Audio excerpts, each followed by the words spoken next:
സമുദായത്തിന്റെ ആളുകൾ ക്വാളിഫൈഡ് ആയ ആളുകളെ കാണാനില്ല. ക്വാളിഫൈഡ് ആളുകൾ ഇല്ല എന്നല്ല, ക്വാളിഫൈഡ് ആളുകൾ ഇവിടെയുണ്ട്. അതേസമയം സ്പെഷ്യൽ റിക്രൂട്ട്മെന്റിലൂടെ നിയമനം കൊടുത്തില്ലെങ്കിൽ ഇത്രയും പരിതാപകരമായ അവസ്ഥയിൽ പ്രൈമറി വിദ്യാഭ്യാസം പൂർത്തിയാക്കിയവർ 57.8% മാത്രമുള്ള ഒരു കമ്മ്യൂണിറ്റിയിൽ നിന്ന് എങ്ങനെയാണ് അത്തരമൊരു പ്രത്യേകമായ ലിസ്റ്റ്, അതും ഉദ്യോഗ വൃന്ദത്തിന്റെ ബഹുഭൂരിഭാഗം വരുന്നവരുടെ കണ്ണിൽ പ്രതിഷേധാത്മക സമീപനമുള്ള ഒരു സമുദായത്തെ ഉദ്ധരിച്ചു കൊണ്ടുവരാൻ കഴിയുക? അതുകൊണ്ട് ഇനിമേലിൽ കാണിക്കരുതേ. അതുകൊണ്ടാണ് ഏത് റിപ്പോർട്ടുകൾ കടന്നു വന്നാലും സമുദായം അത് നടപ്പിലാക്കണമെന്ന് ആവശ്യപ്പെട്ടുകൊണ്ട് കുറെ നാള് കോലാഹലങ്ങളുമായി പോകും. ആ റിപ്പോർട്ടിന്റെ പേര് പറഞ്ഞ് കുറെ വോട്ട് ബാങ്കുകൾ ഉണ്ടാക്കി സ്വാധീനിച്ച് ഈ സമുദായത്തെ മയക്കി കിടത്തും. ആ ചീട്ടുകൊട്ടാരത്തിൽ കിടക്കുന്ന സമുദായത്തിന്റെ മാർദ്ദവമായ ഭാഗത്തൊക്കെ സമയമാകുമ്പോൾ ഒന്ന് തടവിക്കൊടുത്ത് ഈ ഇലക്ഷൻ കഴിഞ്ഞോട്ടെ സാധിച്ചു തരാമെന്ന് പറയും.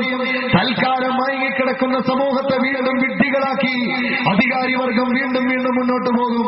ഇതാണ് ഈ രാജ്യത്ത് തുടർന്നു വന്ന സമീപനമെങ്കിൽ ബ്രിട്ടീഷുകാരന്റെ ആ അടിമവേല ചെയ്യേണ്ടി വന്ന ഗതികെട്ട നാടുകളിൽ പോലും ഇത്രമാത്രം ഒറ്റപ്പെട്ട, അവഗണിക്കപ്പെട്ട, തുടച്ചു മാറ്റപ്പെട്ട, അകറ്റി മാറ്റി നിർത്തപ്പെട്ട ഒരു സമുദായമായി മുസ്ലിം കമ്മ്യൂണിറ്റി ആയിട്ടില്ല എന്നതാണ് പ്രിയപ്പെട്ട സഹോദരങ്ങളെ നാം ചരിത്രം പഠിക്കുമ്പോൾ മനസ്സിലാക്കാൻ കഴിയുന്നത്.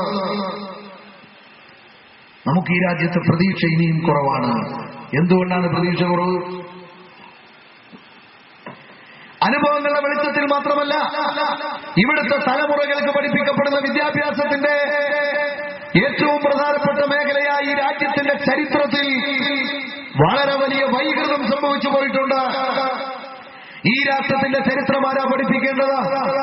ഇന്ത്യയുടെ പൊതുവികാരമുള്ള, ഒരു സ്വതന്ത്രബോധമുള്ള, ഏത് മതക്കാരനോ ജാതിക്കാരനോ മതമില്ലാത്തവനോ ഉള്ളവനോ ആയിക്കോട്ടെ, രാഷ്ട്രത്തിന്റെ പൊതുവികാരത്തിൽ രാഷ്ട്രത്തിന്റെ അഖണ്ഡത മുഖ്യ ലക്ഷ്യമായി കണ്ടതിൽ വളരെ വ്യക്തമായ സമീപനമുള്ള ഒരു ചരിത്രകാരൻ ഈ രാജ്യത്തിന്റെ ചരിത്രം എഴുതിയോ? ഇല്ല സഹോദരങ്ങളെ.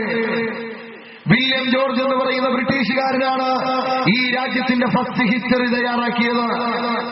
ഇന്നും ആ സുവർണ ജൂബിലിയൊക്കെ കഴിഞ്ഞ് അരനൂറ്റാണ്ടും കഴിഞ്ഞ് ആവേശത്തോടെ സ്വതന്ത്ര ഭാരതത്തിന്റെ മക്കളായി ആ ഇന്ത്യ രാജ്യമെന്ന് കേട്ടാൽ തിളക്കണം നമ്മുടെ ആ രക്തമെന്ന ആവേശത്തോടെ നാം നിലനിൽക്കുമ്പോഴും ബ്രിട്ടീഷുകാരനായി വില്യം ജോർജ് എന്ന് പറയുന്ന നമ്മെ വെപ്പാട്ടിയാക്കി ഈ രാജ്യത്ത് വെച്ചുകൊണ്ടിരുന്ന സൂര്യനസ്തമിക്കാത്ത സാമ്രാജ്യമെന്ന് കൊട്ടിഘോഷിച്ച രാക്ഷസൻ അവനെഴുതിയ ചരിത്രമാണ് ഈ രാജ്യം ഇന്നും ഔദ്യോഗികമായി ഉൾക്കൊള്ളുന്നത്.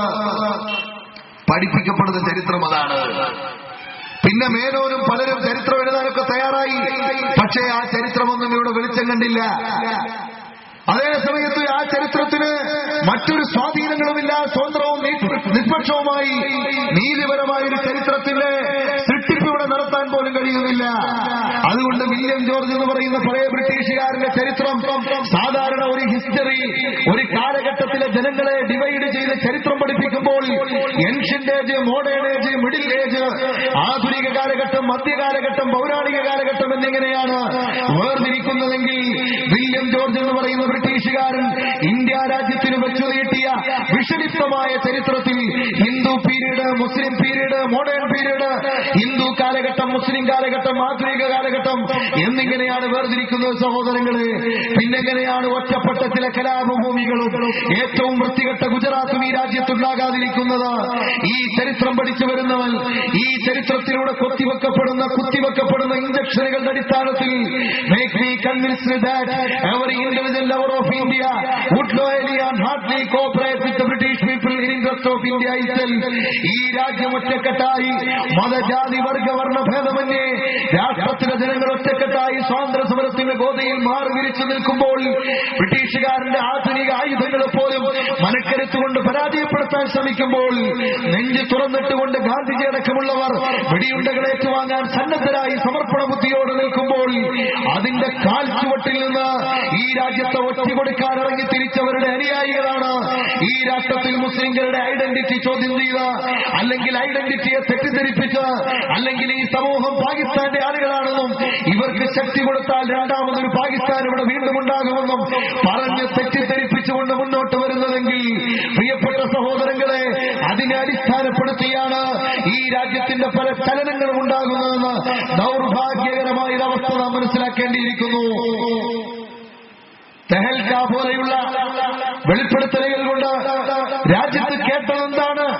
മനുഷ്യക്കുരുതിയുടെ, സാംസ്കാരിക ശൂന്യതയുടെ, അല്ലെങ്കിൽ അപരിഷ്കൃത യുഗത്തിന്റെ എല്ലാ അധ്യായങ്ങളെയും നാണിപ്പിക്കുന്നതും ഏറ്റവും ഞെട്ടലുളവാക്കിയ ഒരു അധികാരി ഇന്നും കസേരയിൽ തുടരുന്നുവെങ്കിൽ ഇന്ത്യൻ ജനാധിപത്യത്തിന്റെ ഏറ്റവും വലിയ മാനക്കേടല്ലേ പ്രിയപ്പെട്ട സഹോദരങ്ങളെ? ആ ഒരവസ്ഥാവിശേഷം ഈ ഗുജറാത്തുമായി ബന്ധപ്പെട്ട് നമുക്ക് കേൾക്കാനിട വന്നുവെങ്കിൽ ആ ഗുജറാത്തിന്റെ പ്രദേശങ്ങളിൽ പാവപ്പെട്ട ജനങ്ങളിലേക്ക്, വിദ്യാർത്ഥികളിലേക്ക് മതവൈരം അത് കുത്തിവെച്ചുകൊണ്ട് ഈ രാജ്യത്തെ ജനങ്ങളല്ല മറ്റെവിടുന്നോ ചേക്കേറിയവരാണ്, അല്ലെങ്കിൽ പാകിസ്ഥാനും ബംഗ്ലാദേശും ഒക്കെ ഉണ്ടാക്കിയതുപോലെ മൂന്നാമത് രാഷ്ട്രത്തിന്റെ ശില്പികളാണെന്ന് തെറ്റിദ്ധരിപ്പിച്ചുകൊണ്ട് ഇവിടെ ജനിച്ചു വീണ് ഈ രാജ്യത്തിന് വേണ്ടി മരിക്കാൻ തയ്യാറായ വലിയൊരു സമുദായത്തിന്റെ പിന്തുടർച്ചക്കാർ മാത്രമല്ല, ആദ്യമായി ഇന്ത്യയും പാകിസ്ഥാനുമായി വിഭജിക്കപ്പെട്ട ശേഷം പോരാട്ടമുണ്ടാകുന്ന സമയത്ത് ഇവിടുത്തെ മുസ്ലിം കമ്മ്യൂണിറ്റി ഇസ്ലാമിക സമൂഹത്തിന്റെ ലോക സമക്ഷത്തിലുള്ള ബന്ധപ്രകാരം എവിടെ നിൽക്കുമെന്ന് ന്യായമായി സംശയിച്ച വേളയിൽ ഹവീൽദാർ അബ്ദുൽ ഹമീദും കേണൽ മുഹമ്മദ് ഉസ്മാനും അടക്കമുള്ള ഇന്ത്യ രാജ്യത്തിന്റെ ചുണക്കുട്ടികൾ ആദ്യമായി പാകിസ്ഥാൻകാരന്റെ പട്ടാളക്കാരന്റെ വെടിയുണ്ടയേറ്റ പിടഞ്ഞു വീണ് മരിച്ച ചരിത്രം ഈ രാജ്യത്ത് വ്യക്തമായ രീതിയിൽ പഠിപ്പിക്കപ്പെടുന്നുണ്ടോ പ്രിയപ്പെട്ട സഹോദരങ്ങളെ? ഇല്ല. നാം ഇങ്ങനെ കുറെ നേരം വിഷമിച്ചിട്ട് എന്താ കാര്യമുള്ളത്? അതുകൊണ്ടാണ് ആശങ്കകൾ നിറഞ്ഞൊരു അന്തരീക്ഷത്തിൽ തന്നെയാണ് യഥാർത്ഥത്തിൽ ഈ രാജ്യം ഇപ്പോഴും, ഈ രാജ്യത്തെ മുസ്ലിം സമൂഹം മുന്നോട്ട് പോകുന്നത് എന്നാണ് നമുക്ക് പറയാനുള്ളത്. ഇതിലേറെ സങ്കടകരമായ അവസ്ഥയാണ് ബംഗാൾ അടക്കമുള്ള സ്റ്റേറ്റുകളിലുള്ളത്. യാതൊരു സംശയവും അക്കാര്യത്തിലില്ല. 33% മുസ്ലിം കമ്മ്യൂണിറ്റി ദരിദ്രരായി അവിടെ കഴിഞ്ഞുകൂടുകയാണ്. നിരവധി അനവധി അവസരങ്ങൾ നിഷേധിക്കപ്പെട്ടു. മുസ്ലിം സമുദായത്തിന് മാത്രമേ ഇത്തരം അവസ്ഥ ഉണ്ടായിട്ടുള്ളൂ എന്ന വാദം നമുക്കില്ല. ഇവിടുത്തെ പിന്നാക്കക്കാരെ മുഴുവനും ഉയർത്തിക്കൊണ്ടുവരുന്നതിൽ നിഷേധാത്മക സമീപനം തന്നെയാണ് കാഴ്ചവെച്ചിട്ടുള്ളത്. പാവപ്പെട്ട ദളിത് വിശ്വാസികൾ അല്ലെങ്കിൽ ദളിത് സമുദായം അവർ വളരെയധികം ആട്ടിപ്പായിക്കപ്പെട്ടു എന്നത് ഒരു ദുരന്ത യാഥാർത്ഥ്യമാണ്. അക്കാര്യത്തിൽ സംശയമില്ല. ഇവിടുത്തെ അടിസ്ഥാന വർഗങ്ങളായ പലരും ഈ രാജ്യത്തെ ആ പ്രത്യേകമായ സവർണ മേൽക്കോയ്മയുടെ അടിത്തട്ടിൽപ്പെട്ട് ഞെരുങ്ങി അമർന്നുപോയ സാഹചര്യത്തെ സംബന്ധിച്ച് നമുക്ക് പഠിക്കേണ്ടതുണ്ട്. എന്നാൽ മുസ്ലിം കമ്മ്യൂണിറ്റിയുമായി ബന്ധപ്പെട്ട് അവർക്കാർക്കുമില്ലാത്ത നിലക്കുള്ളൊരു നിഷേധാത്മക സമീപനം ഈ രാജ്യത്തുണ്ടാക്കി തീർക്കുന്നതിനും മുസ്ലിം സമുദായത്തിന് ആ പേരിൽ എന്തെങ്കിലും ഒന്നുണ്ടായാൽ ഉടനെ പ്രീണനമെന്ന വാക്കുപയോഗിച്ചുകൊണ്ട് അധികമായി പോയി എന്ന പ്രയോഗവുമായി കടന്നു വരുന്ന ഒരു സാഹചര്യമാണുള്ളത്. വിദ്യാഭ്യാസ സ്ഥാപനങ്ങളിൽ സ്വന്തം സമുദായത്തിന്റെ കാശ് ഉപയോഗിച്ചുകൊണ്ട്, സ്വന്തം വ്യക്തികൾ അല്ലെങ്കിൽ സാമ്പത്തികം ഉപയോഗിച്ചുകൊണ്ട് എടുത്തുകൊണ്ട് വിദ്യാഭ്യാസ സ്ഥാപനങ്ങൾ തുടങ്ങുമ്പോൾ ആ സ്ഥാപനങ്ങൾ തുടങ്ങിയെങ്കിലും ഈ കമ്മ്യൂണിറ്റി അപ്ഗ്രേഡ് ചെയ്യണമെന്ന് ആലോചിക്കുമ്പോൾ ആ രംഗത്ത് ചൂഷണം നടക്കുന്നില്ലെന്ന് നാം പറയുന്നില്ല. പല മുതലാളിമാരും തടിച്ചു കൊടുത്ത സാഹചര്യമോ മുസ്ലിം റിസർവേഷനും കമ്മ്യൂണിറ്റിയുടെ അവകാശവുമായി മേടിക്കപ്പെട്ട സ്വത്തുക്കൾ സ്വകാര്യവൽക്കരിച്ചു പോയതോ ഒരു ദുരന്ത സത്യമാണെന്ന കാര്യം മറക്കുന്നില്ല. അതേസമയം ബഹുഭൂരിപക്ഷം വരുന്ന ഈ സമുദായത്തിന്റെ ചാരിറ്റി വർക്കിന് വേണ്ടി ഉണ്ടാക്കപ്പെടുന്ന ട്രസ്റ്റുകളും സൊസൈറ്റികളുമായി ചേർന്നുകൊണ്ട് ഈ രാജ്യത്ത് പൊതുവിദ്യാഭ്യാസ സ്ഥാപനങ്ങളിൽ സ്വകാര്യമായി പണമുടക്കിക്കൊണ്ട് അല്ലെങ്കിൽ സ്വരൂപിച്ച് പണം മുടക്കിക്കൊണ്ട് ഈ രാജ്യത്ത് വിദ്യാഭ്യാസ സ്ഥാപനങ്ങൾ പ്രവർത്തിക്കാൻ വരുമ്പോൾ അതിനു വേണ്ടുന്ന ഒരു NOC നൽകുന്നതിന് പോലും വിഘ്നം നിൽക്കുന്ന ഭരണാധികാരി വർഗത്തെ ഇത്രയും പരിതാപകരമായൊരു സമുദായത്തിന്റെ മുമ്പിൽ എങ്ങനെ കാണേണ്ടി വന്നു എന്നതാണ് പ്രിയപ്പെട്ട സഹോദരങ്ങളെ അത്ഭുതകരമായി തോന്നുന്നത്. അതുകൊണ്ട് നമുക്ക് ആ വിശദീകരണത്തിൽ ഓർമ്മപ്പെടുത്താനുള്ളത് പഴയ റിപ്പോർട്ടുകളുടെ അവസ്ഥ ഈ സച്ചാർ കമ്മിറ്റി റിപ്പോർട്ടിലും കടന്നു വരാതെ 13 സ്റ്റേറ്റുകളിൽ വളരെ വ്യക്തമായ അന്വേഷണത്തിന്റെ അടിസ്ഥാനത്തിൽ ഞെട്ടിപ്പിക്കുന്ന വിവരങ്ങൾ കൊണ്ടുവന്നെങ്കിൽ 2001 വരെയുള്ള സർവേയിലാണ് അതിന്റെ വിവരങ്ങളുള്ളതെങ്കിൽ പിന്നീട് 6 കൊല്ലക്കാലത്തെ അവസ്ഥയോ അതിനേക്കാളും അപാകത നിറഞ്ഞതാണ്.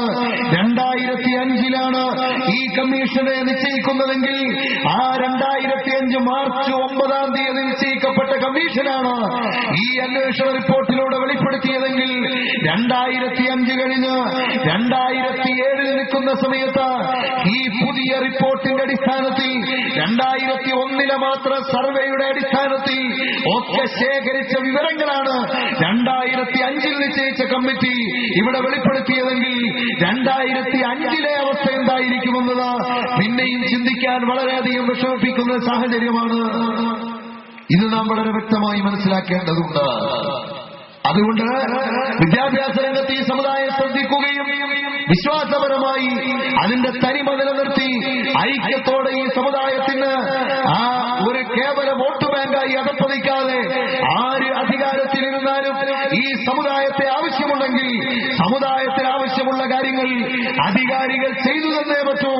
അധികാരത്തിൽ കയറി കഴിയുമ്പോ സ്വകാര്യമായ കാര്യങ്ങൾ മാത്രം നടത്തി സമുദായത്തിന്റെ മൊത്തം പരിതാപകരമായ അവസ്ഥയെ കണ്ടില്ലെന്ന് നടിക്കുന്ന സമീപനം അത് പാടില്ലെന്ന് ആവർത്തിച്ചോർമ്മപ്പെടുത്തി സച്ചാർ കമ്മിറ്റി റിപ്പോർട്ട് നടപ്പിലാക്കുമെന്ന് സംസ്ഥാന ഗവൺമെന്റ് കേന്ദ്ര ഗവൺമെന്റും ഇപ്പോൾ വളരെ അടിയന്തരമായി പറഞ്ഞിരിക്കുകയാണ്. ഒരുപാട് ഇത്തരം പ്രലോഭനങ്ങളെയും വാക്കുകളെയും ഗതകാല ചരിത്രത്തിൽ കേട്ടുമെടുത്തൊരു സമുദായത്തിന് വാക്കുകളിൽ 100% വിശ്വാസമായിട്ടില്ല. അതുകൊണ്ട് വാക്കുകൾ പറഞ്ഞ അധികാരി വർഗത്തെ ഇകഴ്ത്താനല്ല ആഗ്രഹിക്കുന്നത്, വാക്കുകൾ പറഞ്ഞത് ഉത്തരവാദിത്തപ്പെട്ടവരാണെന്ന ബോധത്തോടെ ഏത് പ്രതിസന്ധിയും മറികടന്ന് ഏത് വലതുപക്ഷ തീവ്രവാദത്തിന്റെ ഫാസിസത്തിന്റെ ദുർഭൂതങ്ങളുടെ അടവുകളെയും തട്ടിത്തെറിപ്പിച്ചുകൊണ്ട് ഈ രാജ്യത്തെ പാവപ്പെട്ടവന് വേണ്ടി മതത്തിന്റെയോ ജാതിയുടെയോ അതല്ലെങ്കിൽ മറ്റേതെങ്കിലും വികാരത്തിന്റെയോ ഒന്നും അടിസ്ഥാനത്തിൽ വേണ്ട, മറിച്ച് ഇവിടെ പിന്നോക്കം കിടക്കുന്ന ഈ ഭാഗത്ത് ഉയർത്തിക്കൊണ്ടുവരാനുള്ള സംവരണം പൊതുധാരയിൽ രാജ്യമുയരുന്നതിന്റെ ഭാഗമാണ്.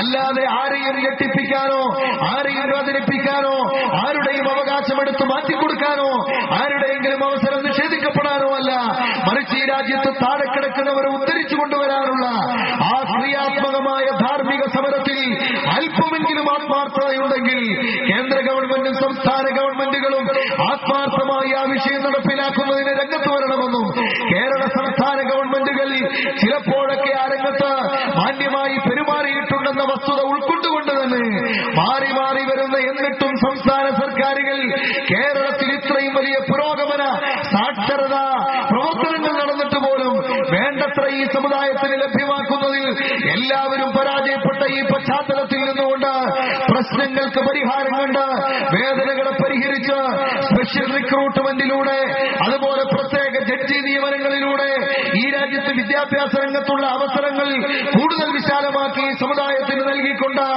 ആത്മാർത്ഥമായി താഴെ തട്ടിൽ കിടക്കുന്ന ഈ കമ്മ്യൂണിറ്റിയെ ഉയർത്തിക്കൊണ്ടുവരാൻ ആത്മാർത്ഥമായ ഒരു ശ്രമം നടത്തണമെന്ന് കേന്ദ്ര സംസ്ഥാന ഗവൺമെന്റുകളോട് പ്രഖ്യാപിക്കുകയും ആ കേന്ദ്ര സംസ്ഥാന ഗവൺമെന്റുകൾ സച്ചാർ കമ്മിറ്റി റിപ്പോർട്ടിന്റെ ഞെട്ടിപ്പിക്കുന്ന വിവരങ്ങൾ ഞങ്ങൾ ഉറക്കം കെടുത്തിയെന്ന് മുസ്ലിം സമുദായത്തിന്റെ പ്ലാറ്റ്ഫോമുകളിൽ കയറി നിന്ന് പറയുന്ന വാക്കുകൾ ആത്മാർത്ഥമായി പാലിച്ചുകൊണ്ട് അല്പമെങ്കിലും മുന്നോട്ട് വരണമെന്നും ഒന്നുകൂടി ഓർമ്മപ്പെടുത്തി വരും എന്ന തീർത്ഥ പ്രതിജ്ഞയുള്ള വാക്കുകളെ പോലെ ഇപ്പോൾ ഉരുവിടുന്ന പ്രഖ്യാപനങ്ങൾക്ക് സർവ്വവിധ സ്വാഗതവും മോദി ആ വിഷയവുമായി ബന്ധപ്പെട്ട ചർച്ച സമയം അതിക്രമിക്കുമെന്ന പേടികൊണ്ട് ഞാനിവിടെ അവസാനിപ്പിക്കുകയാണ്. പ്രിയപ്പെട്ട സഹോദരങ്ങളെ,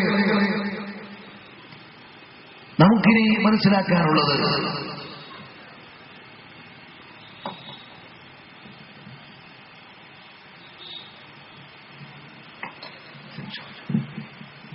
നമ്മുടെ ജമലുല്ലൈലി തങ്ങളുടെ മരുമകൻ KSK തങ്ങളാണ്. അതേപോലെ ധാരാളം സാദാത്തുക്കളും ഉലമാക്കളും ഒക്കെ ഈ വേദിയിലുണ്ട്. അല്ലാഹു സുബ്ഹാനഹു വ തആല നമ്മുടെ വേദി അല്ലാഹുവിന്റെ അടുക്കൽ മഖബൂലായ നല്ലൊരു മജ്ലിസാക്കി സ്വീകരിക്കുമാറാകട്ടെ. പ്രിയപ്പെട്ട സമൂഹമേ, സമുദായമേ, ഓർമ്മപ്പെടുത്താനുള്ളത് റോഡിന്റെ കട്ടർ നികത്താൻ മന്ത്രിമാരും വകുപ്പുകളും അതേപോലെ തന്നെ അധികാരി വർഗവും എല്ലാം അനിവാര്യമാണ്, അവർ ചെയ്യേണ്ടതാണ്. ഇപ്പോൾ കട്ടറുകളൊക്കെ നികത്തിക്കൊണ്ടിരിക്കുന്നു. ഞങ്ങളുടെ ആ ഭാഗത്തൊക്കെ കട്ടറുകൾ തീരെ കാണാനില്ല. അത് പിന്നെ പെട്ടെന്ന് തിരുവനന്തപുരത്തിന് അടുത്തായതുകൊണ്ട് അവിടെ പെട്ടെന്ന് നികത്തും, പിന്നെ ഇങ്ങോട്ട് വണ്ടിയൊക്കെ വരുള്ളൂ എന്നാണ് തോന്നുന്നത്. മാത്രമല്ല, അത്ഭുതപ്പെടുത്തുന്ന പല മേഖലകളും ഇപ്പോഴും മലപ്പുറം ജില്ലയിൽ വരുമ്പോ ഇലക്ട്രിസിറ്റി കടന്നുകയില്ലാത്ത മേഖലകൾ, അതേപോലെ റോഡുകൾ സഞ്ചാരയോഗ്യമല്ലാത്ത മേഖലകൾ ഒക്കെ ഈ മലപ്പുറം ജില്ലയിൽ ഇപ്പോഴും ധാരാളം ഉണ്ട് എന്ന വസ്തുത അത് നമുക്ക് മറക്കാൻ കഴിയില്ല. ഏതായിരുന്നാലും അങ്ങനെയൊക്കെ നികത്തുന്നതിനിടയിലും നമുക്കൊരു ബാധ്യതയില്ലേ?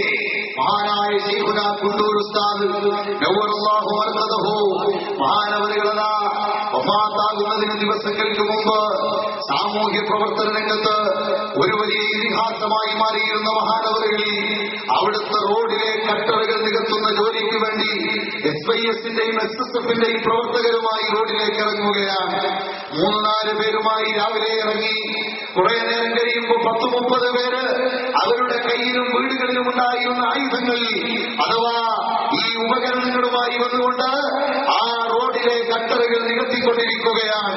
ആ സമയത്ത് അതിന് നേതൃത്വം നൽകി പ്രചോദനം നൽകി മഹാനായ സൂഫിവര്യൻ അതാ റോഡിന്റെ സൈഡിൽ ഒരു ചെറിയ പായിട്ട് കിടക്കുന്നു. സഹോദരങ്ങളെ, വലിയ മഞ്ചുള്ള ഡ്രസ് ധരിക്കാതെ ഒരു സാധാരണക്കാരനെ പോലെ ആ ബഹുമാനപ്പെട്ട കുണ്ടൂർ ഉസ്താദ് കിടക്കുമ്പോൾ PMK ഫൈസി അടക്കമുള്ള ഒരു സംഘം, നമ്മുടെ പ്രിയപ്പെട്ട പ്രവർത്തകരും നേതാക്കളും അടങ്ങുന്ന ഒരു സംഘം അതിലെ കൂടി യാത്ര ചെയ്യാൻ വരുന്നു. അവരുടെ വാഹനം പെട്ടെന്ന് റോഡ് ബ്ലോക്ക് ആയതുപോലെയുള്ള ഒരു രംഗം കണ്ടുകൊണ്ട് അവിടെ നിർത്തിയിട്ടിട്ട് നോക്കുമ്പോൾ റോഡിൽ മരാമത്ത് പണി നാട്ടുകാർ നടത്തുകയാണ്. അൽഹംദുലില്ലാഹ്, നല്ലൊരു പദ്ധതിയാണല്ലോ എന്നിങ്ങനെ ആലോചിച്ചു കൊണ്ടിരിക്കുമ്പോ അതിന്റെ കൺട്രോൾ ഏറ്റുവാങ്ങിക്കൊണ്ട് ആ സൈഡിൽ ഒരു സാധാരണക്കാരനെ പോലെ ഒരു ഷർട്ടൊന്നും ഇടാതെ ഒരു ഓയില് മാത്രം തോളിലിട്ടുകൊണ്ട് സൈഡിലിരുന്ന് ദിക്റും സ്വലാത്തും ചൊല്ലി നടക്കട്ടെ മക്കളെ എന്ന് പറഞ്ഞ് ഇടയ്ക്കിടയ്ക്ക് പ്രോത്സാഹിപ്പിക്കുന്ന ആ മഹാനുഭാവനെ കണ്ടപ്പോൾ പെട്ടെന്ന് കാറിന്റെ ഡോറുകൾ തുറന്ന് ചാടിയിറങ്ങി അവരാ മഹാനവറുകളുടെ അടുക്കൽ വന്ന് കൈപിടിച്ച് മുസാഫഹത്ത് ചെയ്ത് ആദരവിന്റെ ചുംബനം സമർപ്പിച്ചതിന് ശേഷം, ഉസ്താദ് ഇവിടെ ഇങ്ങനെ കിടക്കുന്നതിന്റെ അത് റോഡ് ഗവൺമെന്റ് മാത്രം നന്നാക്കി തരുമെന്ന പ്രതീക്ഷയിൽ ഇരുന്നുകൂടാ, നമ്മളും ഒന്ന് റോഡ് നന്നാക്കാൻ ഇറങ്ങുക തന്നെ. രാവിലെ 3-4 പേരുമായി ഞാൻ ഇറങ്ങി. ഇപ്പൊ 10-30-40 പേരോളമുള്ള ആ ആളുകൾ, പ്രിയപ്പെട്ട സഹോദരങ്ങളെ, ഇപ്പോഴിതാ ഈ റോഡിന്റെ വർക്കുമായി ബന്ധപ്പെട്ട് ഇവിടെ എത്തിയിട്ടുണ്ട്. അതുകൊണ്ട് അവർക്ക് എന്തെങ്കിലും ഒരു ചെറിയ കാപ്പി വാങ്ങിക്കൊടുക്കാൻ, ചായ വാങ്ങി കഴിച്ചു കൊടുക്കാൻ, അല്ലെങ്കിൽ ഭക്ഷണം വാങ്ങിക്കൊടുക്കാൻ, ഉപജീവനോപാധി തേടി പലയിടത്തേക്കും പോകേണ്ടവർ എന്നെ കണ്ടുകൊണ്ടല്ലെങ്കിൽ എന്റെ വാക്കുകൾ കേട്ടുകൊണ്ട് ഇറങ്ങി വന്ന പ്രിയപ്പെട്ട സുന്നത്ത് ജമാഅത്തിന്റെ ഖാദിമീങ്ങൾ, അവർക്ക് എന്തെങ്കിലും ഒരു ചെറിയ കൈമടക്ക് അല്ലെങ്കിൽ അവർക്ക് ചായ കുടിക്കാനുള്ള ഒരു ചെറിയ തുക, അതിന് 2000 രൂപ നിങ്ങൾക്ക് തരും എന്ന് പറഞ്ഞ് PMK ഫൈസി സന്തോഷത്തോടെ ആദരവോടെ 2000 ഉറുപ്പിക അപ്പോൾ തന്നെ കുണ്ടൂർ ഉസ്താദിന്റെ കയ്യിലേക്ക് എടുത്തു കൊടുത്ത സംഭവം, പ്രിയപ്പെട്ട സഹോദരങ്ങളെ, അവിടുത്തെ സ്മരണീയമായി ബന്ധപ്പെട്ട ലേഖനങ്ങളിൽ നമുക്ക് വായിക്കാൻ കഴിഞ്ഞതാണ്. ഇങ്ങനെ എത്രയോ അനുഭവങ്ങൾ മഹാരഥന്മാരായ പണ്ഡിതന്മാർ, അതും നാനാതുറകളിൽ പ്രവർത്തിച്ച് സമൂഹരംഗത്ത് നേതൃത്വം നൽകുന്ന മഹാന്മാരായ പണ്ഡിത പ്രതിഭകളോടൊപ്പം അല്ലാഹുവിന്റെ പരിശുദ്ധമായ ആ വിലായത്തിന്റെ മർത്തബയിൽ വളരെ ഉന്നതമായ സൂഫി ചക്രവാളത്തിൽ വിരാജിച്ച മഹാന്മാര് വരെ ഈ സമൂഹത്തിൽ സാമൂഹ്യ സേവന പ്രവർത്തനങ്ങളുമായി ഇറങ്ങി വന്ന് വിദ്യാഭ്യാസ ജീവകാരുണ്യ രംഗത്ത് ഈ സമുദായത്തെ കൈപിടിച്ചുയർത്താൻ അവർ കാണിച്ച ഉത്സാഹത്തെ നമുക്ക് ചെറുതായി കാണാൻ സാധ്യമല്ല. അതുകൊണ്ട് പ്രിയപ്പെട്ട സഹോദരങ്ങളെ, സമുദായാംഗങ്ങളെ, നാം ഒറ്റക്കെട്ടായി വിദ്യാഭ്യാസ രംഗത്ത് ജീവകാരുണ്യ പ്രവർത്തനങ്ങളിൽ മറ്റുള്ളവരെ ഉദ്ധരിച്ച് കൊണ്ടുവരുന്ന, അല്ലെങ്കിൽ അവനെ നല്ലതുപോലെ ഈ സമൂഹത്തിന്റെ പൊതുധാരയിലേക്ക് എത്തിക്കുന്നതിനുള്ള ആത്മാർത്ഥമായി കൈപിടിച്ചുയർത്തുന്നതിനുള്ള ശ്രമങ്ങൾ ഈ ഭാഗത്ത് നമുക്ക് വ്യക്തമായി നടന്നേ മതിയാകൂ. എങ്കിൽ മാത്രമേ ഈ സമുദായം സ്വന്തം തലയെടുപ്പോടെ നിൽക്കാൻ കഴിയൂ. സഹോദരങ്ങളെ, എല്ലാവരുടെയും ഔദാര്യത്തിന്റെ പോക്കറ്റുകൾ മാത്രം കാത്തിരുന്നുകൊണ്ട് പെരുമ്പോഴാവട്ടെ എന്ന രീതിയിൽ നിസ്സന്നത ബാധിച്ചുകൊണ്ട് മരവിച്ച മനസ്സുമായി കുത്തിയിരിക്കാൻ അല്ലാഹുവിന്റെ പരിശുദ്ധ ദീൻ നമ്മെ പഠിപ്പിച്ചിട്ടില്ല. വലില്ലാഹിൽ ഇസ്സത്തു വലിറസൂലിഹി വലിൽ മുഅ്മിനീൻ, അല്ലാഹുവിനും അവന്റെ റസൂലിനുമാണ് ഇസ്സത്തുള്ളത് കേട്ടോ. അതേപോലെ മുഅ്മിനീങ്ങൾക്കുമാണ് അന്തസ്സ്, അഭിജാത്യമുള്ളത്. അവരുടെ അഭിമാനം ചോദ്യം ചെയ്യപ്പെടുന്ന തരത്തിൽ സാമൂഹ്യമായി വളരെ താഴേക്കിടയിലേക്ക് വലിച്ചെറിയപ്പെടുന്ന അവഗണനയിൽ ഈ സമുദായമാകേണ്ടവരല്ല. അൻതുമുൽ അഅ്ലൗൻ ഇൻ കുന്തും മുഅ്മിനീൻ, നിങ്ങൾ മുഅ്മിനീങ്ങളാണോ, ആ മുഅ്മിനീങ്ങൾക്ക് ഇസ്സത്തുണ്ടെന്ന് ഖുർആൻ പറഞ്ഞില്ലേ? പോരാ, അവരാണ് എ കാറ്റഗറിയിലുള്ളവരെന്ന് അന്തുമുൽ അഅലൗന എന്ന പ്രയോഗത്തിലൂടെ അല്ലാഹുവിന്റെ വിശുദ്ധ ഖുർആൻ പഠിപ്പിച്ചില്ലേ? മുഹമ്മദുർ റസൂലുള്ളാഹി സല്ലല്ലാഹു അലൈഹി വസല്ലം തങ്ങള് സാമ്പത്തിക ശാസ്ത്രമടക്കമുള്ള മുഴുവൻ മേഖലകളിലും അന്യമായ എല്ലാ സംസ്കാരങ്ങളെയും അതിജീവിച്ചുകൊണ്ട് അന്യൂനമായ ഒരു സംസ്കാരം കെട്ടിപ്പടുത്ത് അല്ലാഹുവിന്റെ ദീനിലൂടെ ലോകത്ത് കാണിച്ചു തന്നില്ലേ? അതുകൊണ്ട് പ്രിയപ്പെട്ട സമുദായമേ, വിദ്യാഭ്യാസ രംഗത്ത് നമ്മുടെ സമൂഹത്തെ കൈപിടിച്ചുയർത്താൻ, ജീവകാരുണ്യ പ്രവർത്തനങ്ങളിൽ ഉയർന്നു വരാൻ, സാമ്പത്തിക വ്യവഹാരങ്ങളിൽ ഹലാലായ മാർഗത്തിലൂടെ ഉയർന്നു മുന്നോട്ട് വരാൻ കടന്നു വരുന്ന സാഹചര്യങ്ങളൊക്കെയും നാം സമ്മാനിക്കണം. നാം പോലും വിചാരിച്ചു പോയി ഈ സമുദായത്തിലാണ് സമ്പന്നർ കൂടുതലെന്ന്, ഈ സമുദായത്തിലാണ് വിദ്യാഭ്യാസം കൂടുതലെന്ന്, ഈ സമുദായത്തിലാണ് മറ്റുള്ള ശ്രേണികളിലൊക്കെ ആളുകൾ കൂടുതലെന്ന്. പക്ഷേ സച്ചാർ കമ്മിറ്റി റിപ്പോർട്ട് അടക്കമുള്ള ഇസ്ലാമുമായി ബന്ധമുള്ളവരല്ല, മുസ്ലിം കമ്മ്യൂണിറ്റിയിൽ അംഗങ്ങളായവരല്ല, സ്വന്തം പരാധീനത വിളിച്ചു പറയുന്നതല്ല, നിരീക്ഷണത്തിന്റെ മേഖലയിൽ വേറെ പ്ലാറ്റ്ഫോമുകളിൽ നിന്നുകൊണ്ട് രജീന്ദർ സച്ചാറിനെ പോലെയും അതുപോലെ നരേന്ദ്രൻ കമ്മീഷനെ പോലെ, ജസ്റ്റിസ് നരേന്ദ്രനെ പോലെയും, അതേപോലെ മണ്ഡൽ കമ്മീഷൻ റിപ്പോർട്ടിന്റെ ആളുകളെ പോലെയും ഒക്കെയുള്ള ആളുകൾ പുറത്തു നിന്നുകൊണ്ട് വീക്ഷിക്കുമ്പോഴും കണക്കുകൾ അവതരിപ്പിച്ചുകൊണ്ട് ഈ സമൂഹത്തിന്റെ മുമ്പിൽ അറിയിക്കുമ്പോഴും അതിദാരുണമായ ആപൽക്കരമായൊരു പിന്നോക്കാവസ്ഥ ഭൗതിക ലോകത്തുണ്ടെങ്കിലും പ്രിയപ്പെട്ട സമുദായമേ, അനുവദിക്കപ്പെട്ട മാർഗങ്ങളിലൂടെ അത് തിരിച്ചു പിടിക്കാൻ നാം ഒന്ന് കർമ്മരംഗത്തിറങ്ങിയേ പറ്റൂ. അല്ലാഹുവിന്റെ പരിശുദ്ധമായ ദീനതല്ലേ പഠിപ്പിച്ച് നിങ്ങൾ എങ്ങനെയെങ്കിലും ഉറങ്ങിക്കിടക്കേണ്ടവരല്ല, നിങ്ങൾ എങ്ങനെയെങ്കിലും മയങ്ങിക്കിടന്ന് സമാധാനിക്കേണ്ടവരല്ല. നിങ്ങൾ വളരെ ആത്മാർത്ഥമായി എന്തെങ്കിലും ഒരു കാര്യത്തിൽ നിന്ന് വിരമിച്ചാൽ അവിടെ കിടക്കാനുള്ളവരല്ല, വീണ്ടും ഉഷാറായി രംഗത്തിറങ്ങേണ്ടവരാണ്. ഈ രംഗത്ത് ഈ സമുദായം നേതൃത്വത്തിന്റെ പാടവത്തെ ഉൾക്കൊള്ളാൻ തയ്യാറാകണം. നമ്മുടെ സമുദായത്തിൽ അശരണരെ കൈപിടിച്ചുയർത്താൻ, പാവപ്പെട്ടവരുടെ കണ്ണീരൊപ്പാൻ, നിരാലംബർക്ക് അവലംബമാകാൻ, നിരാശ്രയർക്ക് ആശ്രയമേകാൻ, നമ്മിൽ നിന്ന് കഴിയുന്നതൊക്കെ ചെയ്തു കൊടുക്കാനുള്ള കൂട്ടായ്മ കടന്നു വന്നായി. ഒറ്റപ്പെട്ട ആടിനെ ചെന്നായ പിടിച്ചു കൊല്ലും, കൂട്ടമായി വരുന്ന ആട്ടിൻപറ്റത്തെ സമീപിക്കാൻ ചെന്നായക്കൊരു ഉഭയമുണ്ടാകും. ഈ തത്വം മനസ്സിലാക്കി പ്രവർത്തിക്കണമെന്നും അൽഹംദുലില്ലാഹ് ആ പ്രവർത്തന രംഗത്ത് കേരളത്തിൽ നിന്ന് ലോകം ശ്രദ്ധിക്കുന്നൊരു നേതൃത്വം ഉയർന്നു വന്നില്ലേ? ശൈഖുനാ കാന്തപുരം ഉസ്താദ്, അല്ലാഹു അവിടുത്തേക്ക് ആഫിയത്തും ദീർഘായുസ്സും നൽകുമാറാകട്ടെ.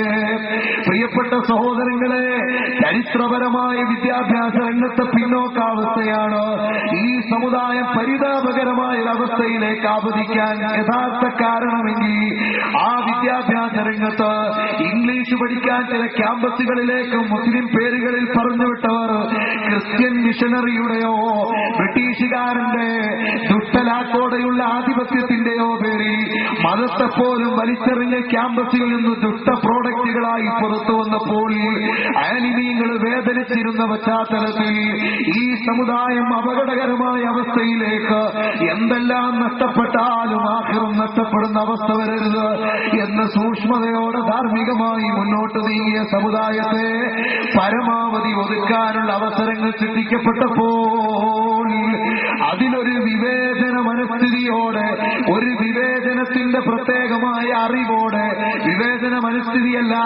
മറിച്ച് ഇത് വിവേചിച്ചറിയാനുള്ള വിവേകത്തോടെ അൽഹംദുലില്ലാഹ് നമ്മുടെ സമുദായത്തിന്റെ നേതൃത്വം ആഗോളതലത്തിൽ ശ്രദ്ധിക്കപ്പെടുന്ന മേഖലയിൽ ഇന്ന് കേരളത്തിൽ നിന്ന് നമുക്കുള്ള ഒരു അജയ്യമായ നേതൃത്വം ശൈഖുനാ കാന്തപുരം ഉസ്താദ്, അവിടുത്തെ നേതൃത്വത്തിൽ വന്ന വിദ്യാഭ്യാസ പ്രവർത്തനങ്ങളെ ഒന്ന് ആലോചിച്ചു നോക്കൂ.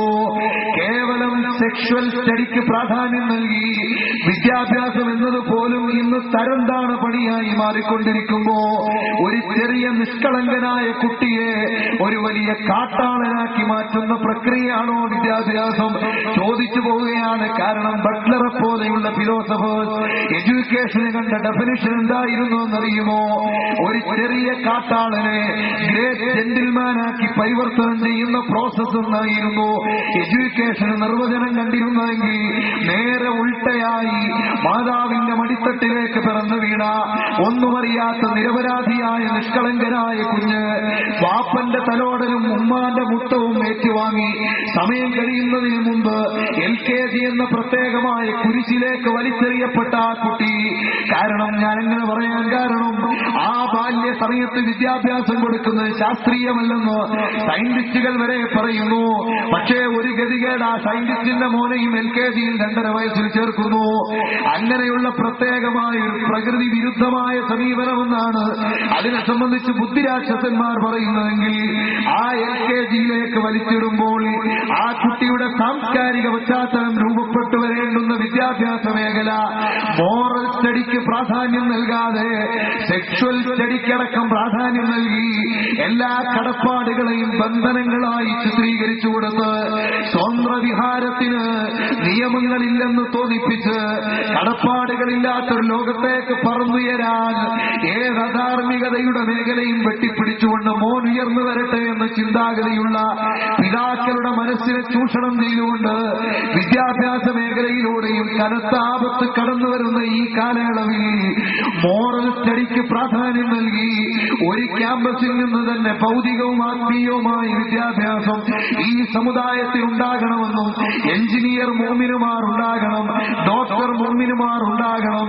അതേപോലെ നല്ല ആലിമീങ്ങൾ തന്നെ ലോയും മറ്റും പഠിച്ചവരുണ്ടാകണം, നല്ല വിദ്യാഭ്യാസമുള്ളവരുണ്ടാകണം.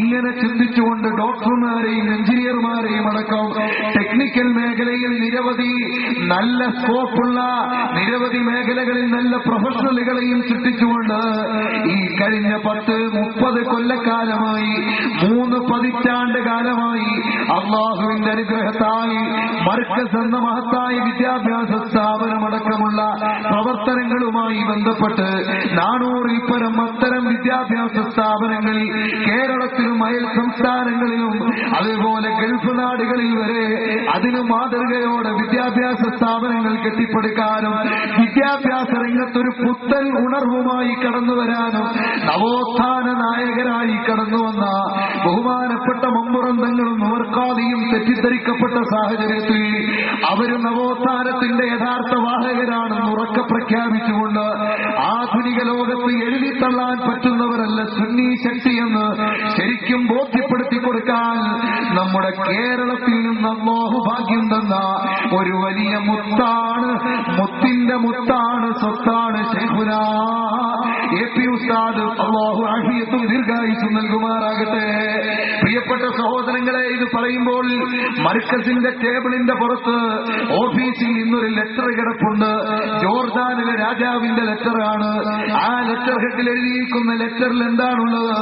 മുസ്ലിം പ്രോബ്ലംസ് ലോകത്തുണ്ടാകുമ്പോൾ ആദ്യമായി സമാധാനപരമായി പ്രതികരിക്കുന്നതിൽ തീവ്രവാദത്തിന്റെയോ ഉഗ്രവാദത്തിന്റെയോ വിഘടനവാദത്തിന്റെയോ അതല്ലെങ്കിൽ ഭീകരതയുടെയോ ചാഞ്ചല്യമില്ലാതെ അതിന്റെ യാതൊരു ലാഞ്ചനയുമില്ലാതെ സമാധാനപരമായി അതിശക്തമായ വാക്കുകൾ കൊണ്ട് മുസ്ലിം കമ്മ്യൂണിറ്റിക്ക് വേൾഡ് വൈഡായി ഇന്നുണ്ടായിക്കൊണ്ടിരിക്കുന്ന പ്രതിസന്ധികളെ വ്യക്തമായി തലനാരിഴകീറി അത് അനാവരണം ചെയ്തുകൊണ്ട് അതിനെതിരെ ശക്തമായി പ്രതികരിക്കുന്ന ലോകത്തെ ആദ്യത്തെ നേതാവായി ഷെയ്ഖ് അബൂബക്കർ അഹ്മദ് താങ്കളെ ഞാൻ കാണുന്നു എന്ന് പറഞ്ഞ് ജോർദാൻ രാജാവ് അയച്ച ലെറ്റർ ഹെഡ് ഇന്ന് മർക്കസിന്റെ ജനറൽ സെക്രട്ടറിയുടെ മേശപ്പുറത്തുണ്ട്. പ്രിയപ്പെട്ട സഹോദരങ്ങളെ, ജോർദാൻ രാജാവിന്റെ മഹത്വം പറയാനല്ല, ജോർദാൻ അടക്കമുള്ള രാജ്യങ്ങളുടെ തലപ്പത്തിരിക്കുന്നവർ പോലും ലോകത്തൊരു മുസ്ലിം ഉമ്മത്തിന് ദാഹിക്കുന്ന കമ്മ്യൂണിറ്റിക്ക് അതാ ഒരു അജയ്യമായ ലീഡർഷിപ്പ് നമ്മുടെ കൊച്ചു കേരളത്തിൽ നിന്ന് ഉയർന്നു വരുന്നു എന്ന സത്യം ലോകത്തിന് പറഞ്ഞു മനസ്സിലാക്കി കൊടുക്കുമ്പോൾ കേരളത്തിനുണ്ടാകുന്ന ഭാഗ്യത്തെക്കുറിച്ച് 1000 നാവോടെ സന്തോഷകരമായി സംസാരിക്കാനും അത് ലോകത്തിന്റെ തന്നെ നേതൃത്വമായി വളരുന്നതിൽ സന്തുഷ്ടി പ്രകടിപ്പിക്കാനും ബാധ്യതയുള്ള ആളുകൾ ആ ബാധ്യത മറന്നുപോകരുത് എന്നാണ് ഈ വിദ്യാഭ്യാസ ഉദ്യോഗ മണ്ഡലങ്ങളിൽ ഈ സമുദായത്തെ കൈപിടിച്ചുയർത്താൻ തലപ്പാവ് ധരിച്ച സാത്വികരായൊരു പണ്ഡിതർ ഹൈവേ റോഡിലൂടെ ടെക്നിക്കൽ മേഖലയിലൂടെ ലോകത്തിന്റെ നെറുകയിലൂടെ സഞ്ചരിക്കുമ്പോൾ ഓർമ്മപ്പെടുത്താനുള്ളത്, പ്രിയപ്പെട്ട സഹോദരങ്ങളെ, അതേ ദൗത്യം നിർവഹിക്കുന്ന സമയത്ത് ആദർശ രംഗത്തൊരു ചെറിയ വിട്ടുവീഴ്ച പോലുമില്ല. ആശയരംഗത്ത് ഒരു ചെറിയ മാറ്റത്തിരുത്തലുകൾക്ക് മനസ്സില്ല. ഇത് പ്രഖ്യാപിച്ചുകൊണ്ടല്ലേ നടന്നു നീങ്ങുന്നത്. അല്ലാഹു സുബ്ഹാനഹു വ തആല ആ അജയ്യമായ നേതൃത്വത്തിന്റെ കീഴിൽ രാഷ്ട്രീയമോ ഭൗതികമോ ആയ ചേരിതിരിവുകളുടെ പേരിലോ കടപ്പാടുകളുടെ പേരിലോ സത്യം മൂടിവെക്കേണ്ട ഗതികേടോ അസത്യത്തിനെതിരെ പ്രതികരിക്കാനുള്ള ശൗര്യമില്ലായ്മയോ ഇന്ന് വരെ ബാധിക്കാത്ത ഊർജ്ജസ്വലമായൊരു നേതൃത്വത്തെ ശൈഖുന കാന്തപുരം ഉസ്താദിലൂടെ കേരളത്തിന് ലോകത്ത് സമ്മാനിക്കാൻ കഴിഞ്ഞെങ്കിൽ എന്റെ പ്രിയപ്പെട്ട സഹോദരങ്ങളെ, അത്തരം നേതൃത്വത്തിന്റെ പിന്നിൽ അടിയുറച്ചു നിൽക്കുക, ആ ലീഡർഷിപ്പിന് കരുത്തു പകരുക, ലോകത്തിന്റെ നെറുകയിൽ ഈ സമൂഹം ശ്രദ്ധിക്കപ്പെടുന്നവരാക്കുക. നിങ്ങൾ അറിഞ്ഞല്ലോ, കോഴിക്കോട് ഹജ്ജ് ഹൗസിന്റെ നിർമ്മാണം നടക്കുമ്പോ അധികാരി വർഗവും അതുപോലെ ഹജ്ജ് ഹൗസിന്റെ നിർമ്മാണ പ്രവർത്തകരും പല പ്രാവശ്യം ആവശ്യപ്പെട്ടിട്ട് കിട്ടാതിരുന്ന ഫ്രണ്ടിലെ പാർക്കിംഗ് സൗകര്യമുള്ള നിർണായകമായ സ്ഥലം ആ ക്രാന്തദർശിത്വത്തിന്റെയും ഇസ്ലാമിക അധ്യാപനം അല്ലാഹു സുബ്ഹാനഹു വ തആല അതിലൂടെ കൊടുത്ത ഹിമ്മത്തിന്റെയും പശ്ചാത്തലത്തിൽ അതിന്റെ ഉടമസ്ഥനോട് സംസാരിച്ച് അത് വിലയ്ക്ക് വാങ്ങി അതതാ പ്രത്യേകമായി ഇവിടുത്തെ പൊതു സ്വത്തായി മാറിയ മുസ്ലിം സമൂഹത്തിന് അഭിമാനിക്കാൻ കഴിയുന്ന, ഇവിടുത്തെ ഗവൺമെന്റിന് അഭിമാനിക്കാൻ കഴിയുന്ന ആ പ്രത്യേകമായ ഒരു പാക്കേജ് പെട്ടെന്ന് പൂർത്തീകരിച്ച് ഹജ്ജ് ഹൗസിന്റെ നിർമ്മാണ ഉദ്ഘാടനം നടക്കുമ്പോൾ തന്നെ അതിന്റെ ഫ്രണ്ടിലുള്ള സ്വത്ത് കൊടുക്കാൻ മാത്രമുള്ള ഒരു വലിയ നേതൃത്വമായി ക്രാന്തദർശിത്വത്തിന്റെ പര്യായമായി മഹാനായൊരു പണ്ഡിതൻ ഉയർന്നുവെങ്കിൽ എന്തിനാണ് പ്രശംസിക്കാൻ നാവുകളെ വളയ്ക്കാതെ,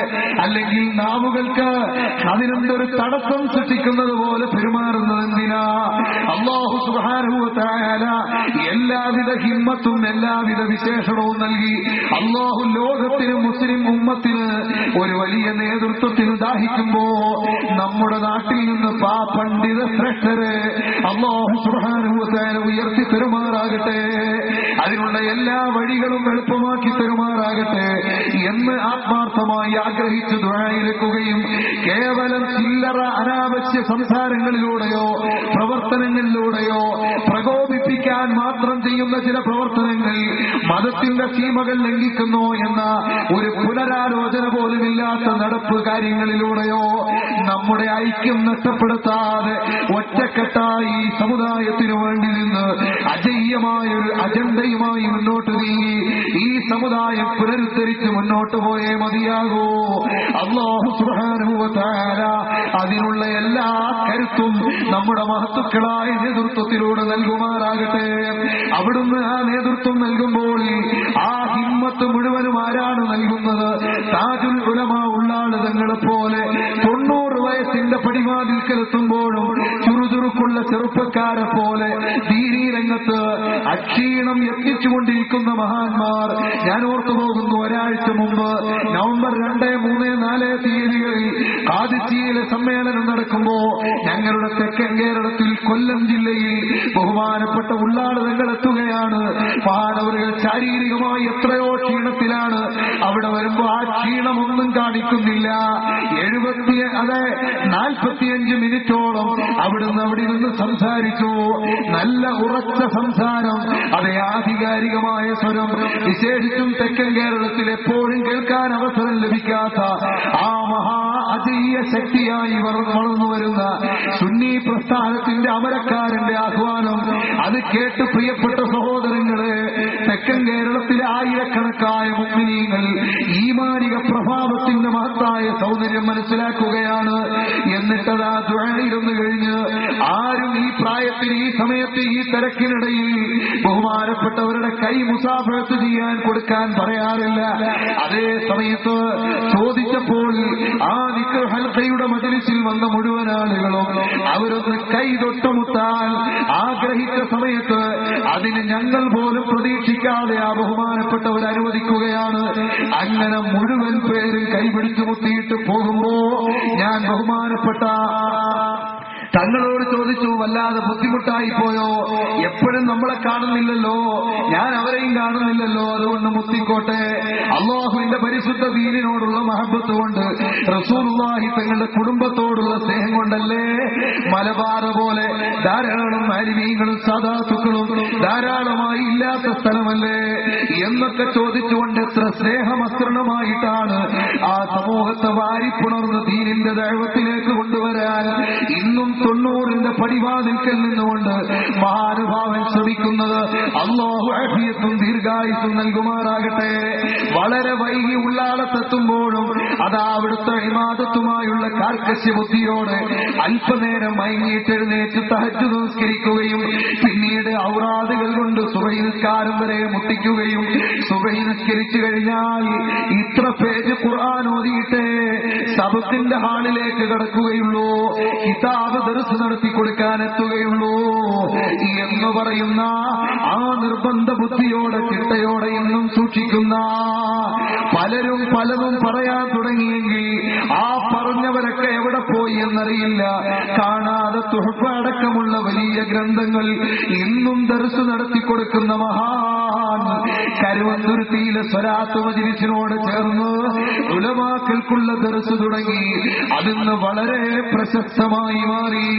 ഏത് ആലിമിനും വന്നിരുന്ന് കേൾക്കാവുന്ന തികഞ്ഞ പാണ്ഡിത്യ തറവാട്ടിലെ കാരണവരുടെ ആ വാഗ്ദോരണി ഒഴുകുകയാണ്. അങ്ങനത്തെ വലിയ ആലിമീങ്ങളായ സദാത്തുക്കൾ അതുപോലെ ശൈഖുനായ എപി ഉസ്താദിന്റെ മുമ്പിൽ 600-700 വിദ്യാർത്ഥികൾ ബുഖാരിയുടെ ദർസിലിരിക്കുമ്പോ വയലിത്തറ ഉസ്താദിനെ പോലെ അരനൂറ്റാണ്ടിലധികം ഈ രാജ്യത്ത് പ്രഭാഷണ രംഗത്ത് നിറഞ്ഞു നിന്ന പണ്ഡിതന്മാർ വരെ ആ ബുഖാരി ദർസുകളിൽ ഒരിക്കൽ വിസിറ്റിങ്ങിന് വന്നപ്പോൾ അവിടെ കയറിയിരുന്നു.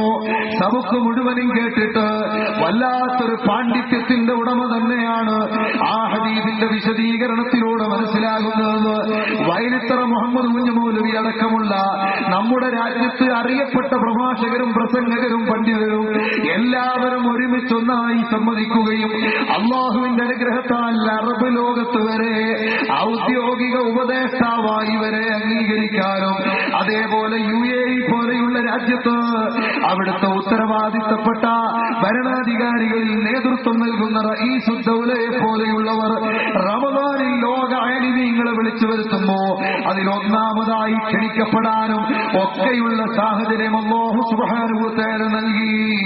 ആ വലിയ നേതൃത്വം അല്ലാഹു നമുക്ക് തന്നപ്പോൾ അതിൽ അടിയുറച്ചു നിന്നുകൊണ്ട് രാഷ്ട്രീയ ഭൗതിക പ്രസ്ഥാനങ്ങളിൽ ഏത് കൊടിക്കീഴിലോ നിങ്ങൾ പ്രവർത്തിച്ചോളൂ, അത് പ്രശ്നമല്ല. പക്ഷേ എല്ലാത്തിനേക്കാളും ഉപരി അല്ലാഹുവിന്റെ ദീനാണ് വലുത്. അർഹമുർറാഹിമായ റബ്ബിന്റെ പൊരുത്തമാണ് നമ്മുടെ ലക്ഷ്യം. അതിനാണ് നമ്മൾ സുന്നി സമ്മേളനം നടത്തുന്നത്. ആ ഒരു ലക്ഷ്യത്തിനായി മുന്നേറണമെന്ന് എല്ലാ പ്രിയപ്പെട്ട മോമിനീങ്ങളോട്, പ്രവർത്തകരോട്, കൂട്ടുകാരോട് ഓർമ്മപ്പെടുത്തുകയാണ്.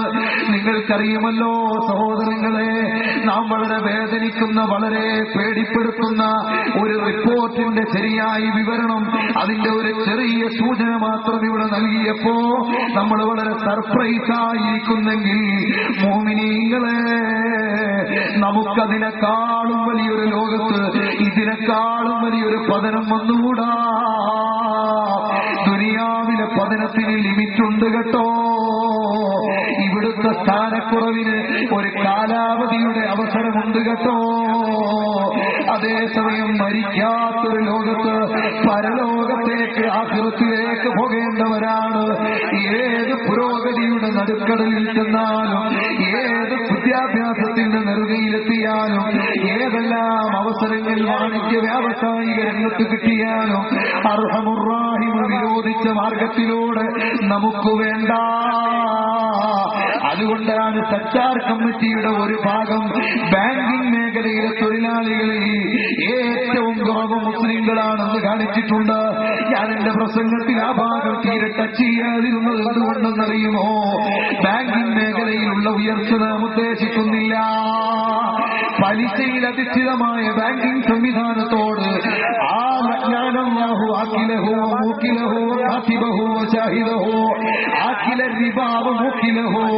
പലിശ, ആ പലിശ തിന്നുന്നവനും തീറ്റിപ്പിക്കുന്നവനും എഴുതുന്നവനും സാക്ഷിയാകുന്നവനും പശ്ചാത്തലമൊരുക്കുന്നവനും അപകടത്തിലാണ്. അല്ലാഹു തആല ശപിച്ചിരിക്കുന്നു എന്ന് പറഞ്ഞെങ്കിൽ നമുക്ക് എത്രമാത്രം ആപതനം രംഗത്ത് വന്നാലും ബാങ്കിലെ തൊഴിലാളിയായി മാറേണ്ടുന്ന അവസ്ഥ വന്നാൽ മുസ്ലിം ഒരറപ്പോടെ മാത്രമേ ആ ജോലി ഏറ്റെടുക്കേണ്ടതുള്ളൂ. അത് നമുക്കൊരു വിഷയമല്ല. അതിൽ എല്ലാ ശതമാനവും മറ്റുള്ള ആളുകൾക്ക് കൊടുത്തോട്ടെ. അവർക്ക് മതപരമായി തടസ്സമില്ലെങ്കിൽ അവർക്കത് ഉപയോഗിക്കാം. അതേ സമയത്ത് പലിശയുമായി അടുത്തു ചെല്ലാൻ പോലും അല്ലാഹുവിന്റെ ദീന് അനുവദിക്കുന്നില്ല. അല്ലാഹു തആല പറഞ്ഞില്ലേ, അഹല്ലല്ലാഹുൽ ബൈഅ വഹറമർ റിബാ. അല്ലാഹു കച്ചവടത്തെ ഹലാലാക്കിയിട്ടുണ്ട്, പക്ഷേ പലിശയെ ഹറാമാക്കിയിരിക്കുന്നു. ഇന്നത്തെ പലിശ എത്രയും വലിയ നീരാളിപ്പിടുത്തമല്ലേ!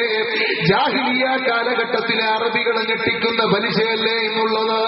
അന്നത്തെ അറബികളായ ജാഹിലിയ കാലഘട്ടത്തിലെ പലിശ രാജാക്കന്മാരുടെ നിയമം എന്തായിരുന്നെന്നറിയുമോ? ഒരു മാസത്തേക്കൊരാള് കടം വാങ്ങിയാൽ ആ ഒരു മാസം തികഞ്ഞതിന് ശേഷം അദ്ദേഹം പൈസ തന്നില്ലെങ്കിൽ അടുത്ത മാസത്തേക്ക് പലിശ ഈടാക്കാറുള്ളൂ.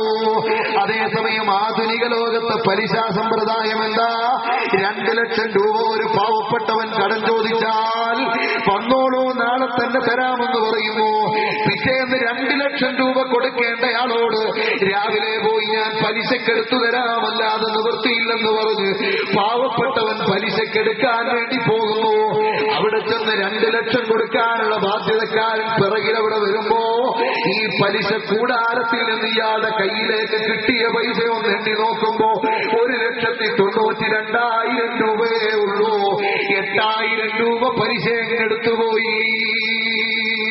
ഒരു മാസം കഴിഞ്ഞിട്ട് പിന്നെയുള്ള ദിവസങ്ങൾക്കാണ് ജാഹിലിയ കാലഘട്ടത്തിൽ പോലും പലിശ ഈടാക്കിയിരുന്നതെന്ന് ചരിത്രം പഠിപ്പിക്കുന്നുവെങ്കിൽ അതിനേക്കാളും വൃത്തികെട്ട ശൈലി പാവപ്പെട്ടവനെ മുക്കി മുക്കി കൊല്ലാനും വികസ്വര രാജ്യങ്ങൾ കടമെടുക്കട്ടെ ലോകബാങ്കിൽ നിന്ന് എടുക്കുന്ന കടം വീട്ടാൻ വീണ്ടും കടമെടുക്കട്ടെ എന്ന ശൈലിയിൽ മുക്കി മുക്കി കൊല്ലാനും ആയിരക്കണക്കിന് 10,000-കണക്കിന് ഡോളറിന്റെ കടവുമായി ഇന്ത്യ രാജ്യം കടക്കണിയിൽ മുങ്ങിക്കൊണ്ടിരിക്കുകയാണ്. കടം വാങ്ങുന്ന മന്ത്രിമാര് സ്വന്തമായി ഉണ്ടാക്കിക്കൊണ്ടിരിക്കുകയാണ്. അതേസമയം രാജ്യം വലിയ അപകടത്തിലേക്ക് നീങ്ങുകയാണ്. ഈ വസ്തുത അറിയാതെ ആ കടത്തിനും പലിശയും പലിശയുടെ പലിശയും ഈടാക്കി ലോകത്തെ രാജ്യങ്ങളെയും അതുപോലെ സമൂഹത്തെയും വ്യക്തികളെയും നശിപ്പിച്ച് പാവപ്പെട്ടവൻ കച്ചവടം തുടങ്ങാൻ എടുക്കുന്ന പലിശ കൊണ്ട് തന്നെ അവൻ മരിക്കേണ്ടി വരുന്നു, ആത്മഹത്യ ചെയ്യുന്ന അപകടത്തിലേക്ക് നീങ്ങുന്നു.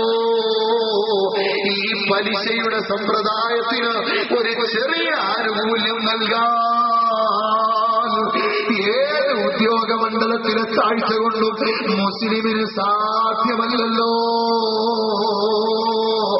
അതുകൊണ്ട് പ്രിയപ്പെട്ട മോമിനീങ്ങളെ, സച്ചാർ കമ്മിറ്റിയുടെ അവലോകനം നടത്തുമ്പോൾ സുന്നി സമ്മേളനമെന്ന ടൈറ്റിൽ കൊടുക്കുന്നതിന്റെ പ്രാധാന്യമെന്തെന്ന് നിങ്ങൾക്ക് മനസ്സിലായല്ലോ. അല്ലാഹുവിന്റെ തീരുമാനം വരുമ്പോ ഈ ലോകത്തു നിന്ന് യാത്രയാകേണ്ടവരാണ്. മെലഞ്ഞാന്ന് നിങ്ങൾ പത്രത്തിൽ കണ്ടില്ലേ, റിയാദിലെ ഒരു പെട്രോൾ പമ്പിൽ നിന്ന് ടാങ്കർ ലോറിയിൽ നിന്ന് പെട്രോൾ ടാങ്കിലേക്ക് കയറ്റുന്നതിനിടയിൽ അതിന്റെ എന്തോ ഒരു പൈപ്പ്, ഒരു കണക്ഷൻ ഉണ്ട്, ഒരു എൽ ഷേപ്പ് പോലെ വളവുള്ള ഒരു സാധനം, അതൊന്ന് നേരെയാക്കാൻ ഓഫാക്കാതെ ഒരു കുട്ടി പോയി പിടിച്ചുപോയി. അപ്പോൾ അതിൽ ചെറിയൊരു ലീക്ക് വന്ന് പെട്രോള് നല്ല ഫോഴ്സിൽ മേപ്പോട്ടൊന്ന് കുതിച്ചു.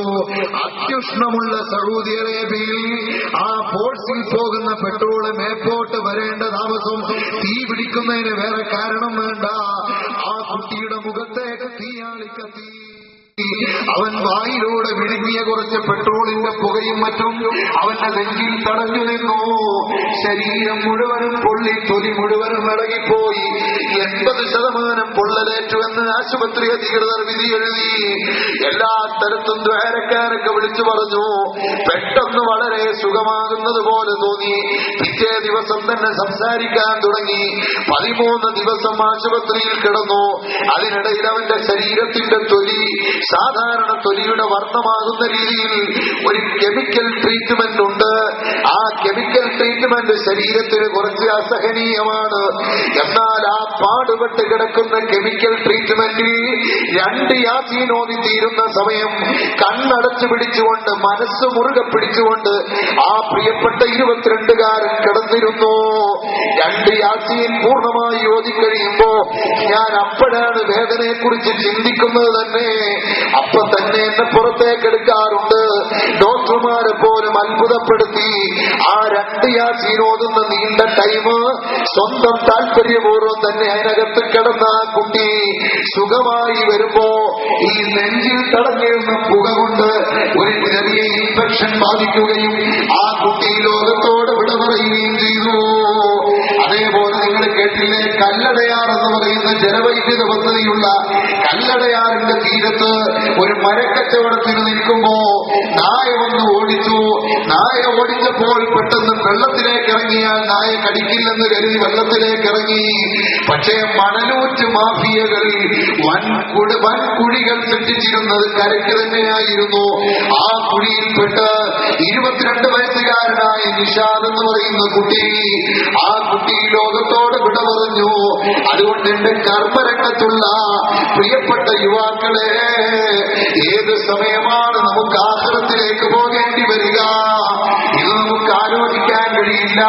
ഉദ്യോഗ മണ്ഡലത്തിലുള്ള വേളകളിൽ പോലും ഈ അളവ് കുറവിന്റെ കാര്യത്തിൽ നാം പരിതപിക്കുന്നത് ശുഭത്തിന്റെ മുതൽ മാത്രമുള്ള ലോകത്ത് പൂർണ്ണ ഹലാലായ സ്വത്ത് കിട്ടുന്ന സോഴ്സ് ഇല്ലാത്ത സമയത്ത് ഒരു ഗവൺമെന്റ് ഉദ്യോഗം ഉണ്ടെങ്കിലും ജീവിതം നടക്കട്ടെ എന്ന രീതിയിൽ ഒരാശ്വാസത്തിന് വേണ്ടി അവതരിപ്പിച്ചതാണ്.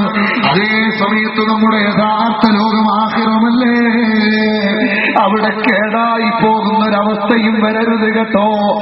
ഏത് തിരക്കിനിടയിലും ഏത് ഉദ്യോഗമണ്ഡലമുണ്ടായാലും അല്ലാഹു അനുവദിക്കുന്ന സമയമേ ഇവിടെ ഭക്ഷണം കഴിക്കാൻ പറ്റൂ, വെള്ളം കുടിക്കാൻ നടക്കൂ, ജീവിക്കാൻ സാധിക്കുകയുള്ളൂ. അതുകൊണ്ട് ഏത് മേഖലയിൽ നടന്നു നീങ്ങിയാലും വിദ്യാഭ്യാസത്തിന്റെ മൂല്യം മലപ്പുറത്ത് വർദ്ധിക്കുമ്പോ ക്രിമിനൽ പശ്ചാത്തലം മലപ്പുറത്ത് വർദ്ധിക്കുന്നു എന്ന് തോന്നുകയാണ്. കള്ളു കുടിച്ചവർ ചാകുന്ന അവസ്ഥ അങ്ങ് തെക്കൻ കേരളത്തിലാണ് മുസ്ലിം പേരുകളിൽ ചിലപ്പോ കേട്ടിരുന്നതെങ്കിൽ ഇപ്പം മലപ്പുറം ജില്ലയിൽ കേൾക്കാൻ തുടങ്ങി. കള്ളു കുടിക്കുന്നതിന് ആരെങ്കിലും കണ്ടാൽ മോശമല്ലേ എന്ന് ധരിക്കുമ്പോ ഓണത്തിന്റെ സീസണിൽ മലപ്പുറം ജില്ലയിൽ ഒരാള് 21 കുപ്പി മോര് കുടിച്ചു. 21ാമത്തെ കുപ്പി മോര് കുടിക്കുമ്പോ ഖത്തം ഹോഗയാ. എവിടെ പോയി പ്രിയപ്പെട്ട സഹോദരങ്ങളെ ഇസ്ലാം പഠിപ്പിച്ച സംസ്കാരത്തിന്റെ തനിമ? അതുകൊണ്ട് അല്ലാഹുവിന്റെ ദീന് ഏത് സൗകര്യം വർദ്ധിക്കുമ്പോഴും ഗൾഫിൽ നിന്നാകട്ടെ നമ്മുടെ നാട്ടിൽ നിന്നാകട്ടെ സാമ്പത്തിക ശ്രേണി ഉയരുമ്പോ അല്ലാഹുവിന്റെ ദീന് മറന്നു പ്രവർത്തിക്കണ്ട. സക്കാത്ത് ശരിയായി കൊടുത്ത് വീടാതെ മരിക്കണ്ട. ഹജ്ജ് കർമ്മം നിർബന്ധമായവർ അത് മാറ്റിവെച്ച് ദുനിയാവിന്റെ പുറകെ പോകണ്ട. 27 രാവും പെരുന്നാൾ രാവും വരെ മക്കൾക്ക് വേണ്ടി അധ്വാനിക്കാൻ പോയതാണെന്ന ഒരു പ്രത്യേക മുറി ന്യായം പറഞ്ഞു പോകണ്ട. ആ മക്കൾക്ക് മാത്രമായൊരു ജീവിതമുണ്ടോ? ഇല്ല. അൽമാലു വൽ ബനൂന സീനത്തുൽ ഹയാത്തി ദുനിയാ. ആ സമ്പാദ്യവും അതുപോലെ സന്താനങ്ങളും ദുന്യവിയായ ജീവിതത്തിന്റെ അലങ്കാരമാണെന്ന് ഖുർആൻ പറഞ്ഞതിന്റെ ഇരട്ടി തവണയാണ്. ഇന്ന ഇന്നമാ അംവാലുക്കും ഔലാദുക്കും ഫിത്ന, നിങ്ങളുടെ മക്കളും സ്വത്തും നാശമാണെന്ന് പഠിപ്പിച്ചത്. അതുകൊണ്ട് വാണിങ്ങോടുകൂടിയുള്ള ജീവിതത്തിന്റെ ഉടമകളാകണം നമ്മുടെ ചെറുപ്പക്കാർ. റസൂലുള്ളാഹിന്റെ സുന്നത്തിലേക്ക് തിരിച്ചു വരണം. ഇപ്പൊ ധോണി സുന്നത്തിലേക്കാണ് മലപ്പുറം ജില്ലയടക്കമുള്ള പ്രദേശങ്ങൾ പോകുന്നത്. ധോണിയുടെ സുന്നത്തല്ല, തെണ്ടുൽക്കറിന്റെ സുന്നത്തല്ല, അഷ്റഫുൽ ഖൽഖ് നബിയുനാ റസൂലുള്ളാഹി സ്വല്ലല്ലാഹു അലൈഹി വസല്ലം തങ്ങളുടെ സുന്നത്താണ് നമുക്ക് വേണ്ടത്. അതുകൊണ്ട് പ്രിയപ്പെട്ട സഹോദരങ്ങളെ, അൽഹംദുലില്ലാഹ് നമ്മുടെ സയ്യിദ് ഹബീബ് ബുഖാരി തങ്ങൾ കടലുണ്ടി ബഹുമാനപ്പെട്ടവർ ഹബീബുർ റഹ്മാൻ തങ്ങൾ നമ്മുടെ വേദിയിലേക്ക് വരുന്നു. അല്ലാഹു അക്ബർ, അല്ലാഹു അക്ബർ, അല്ലാഹു അക്ബർ, ലാ ഇലാഹ ഇല്ലല്ലാഹു, അല്ലാഹു അക്ബർ, അല്ലാഹു അക്ബർ വലില്ലാഹിൽ ഹംദ്.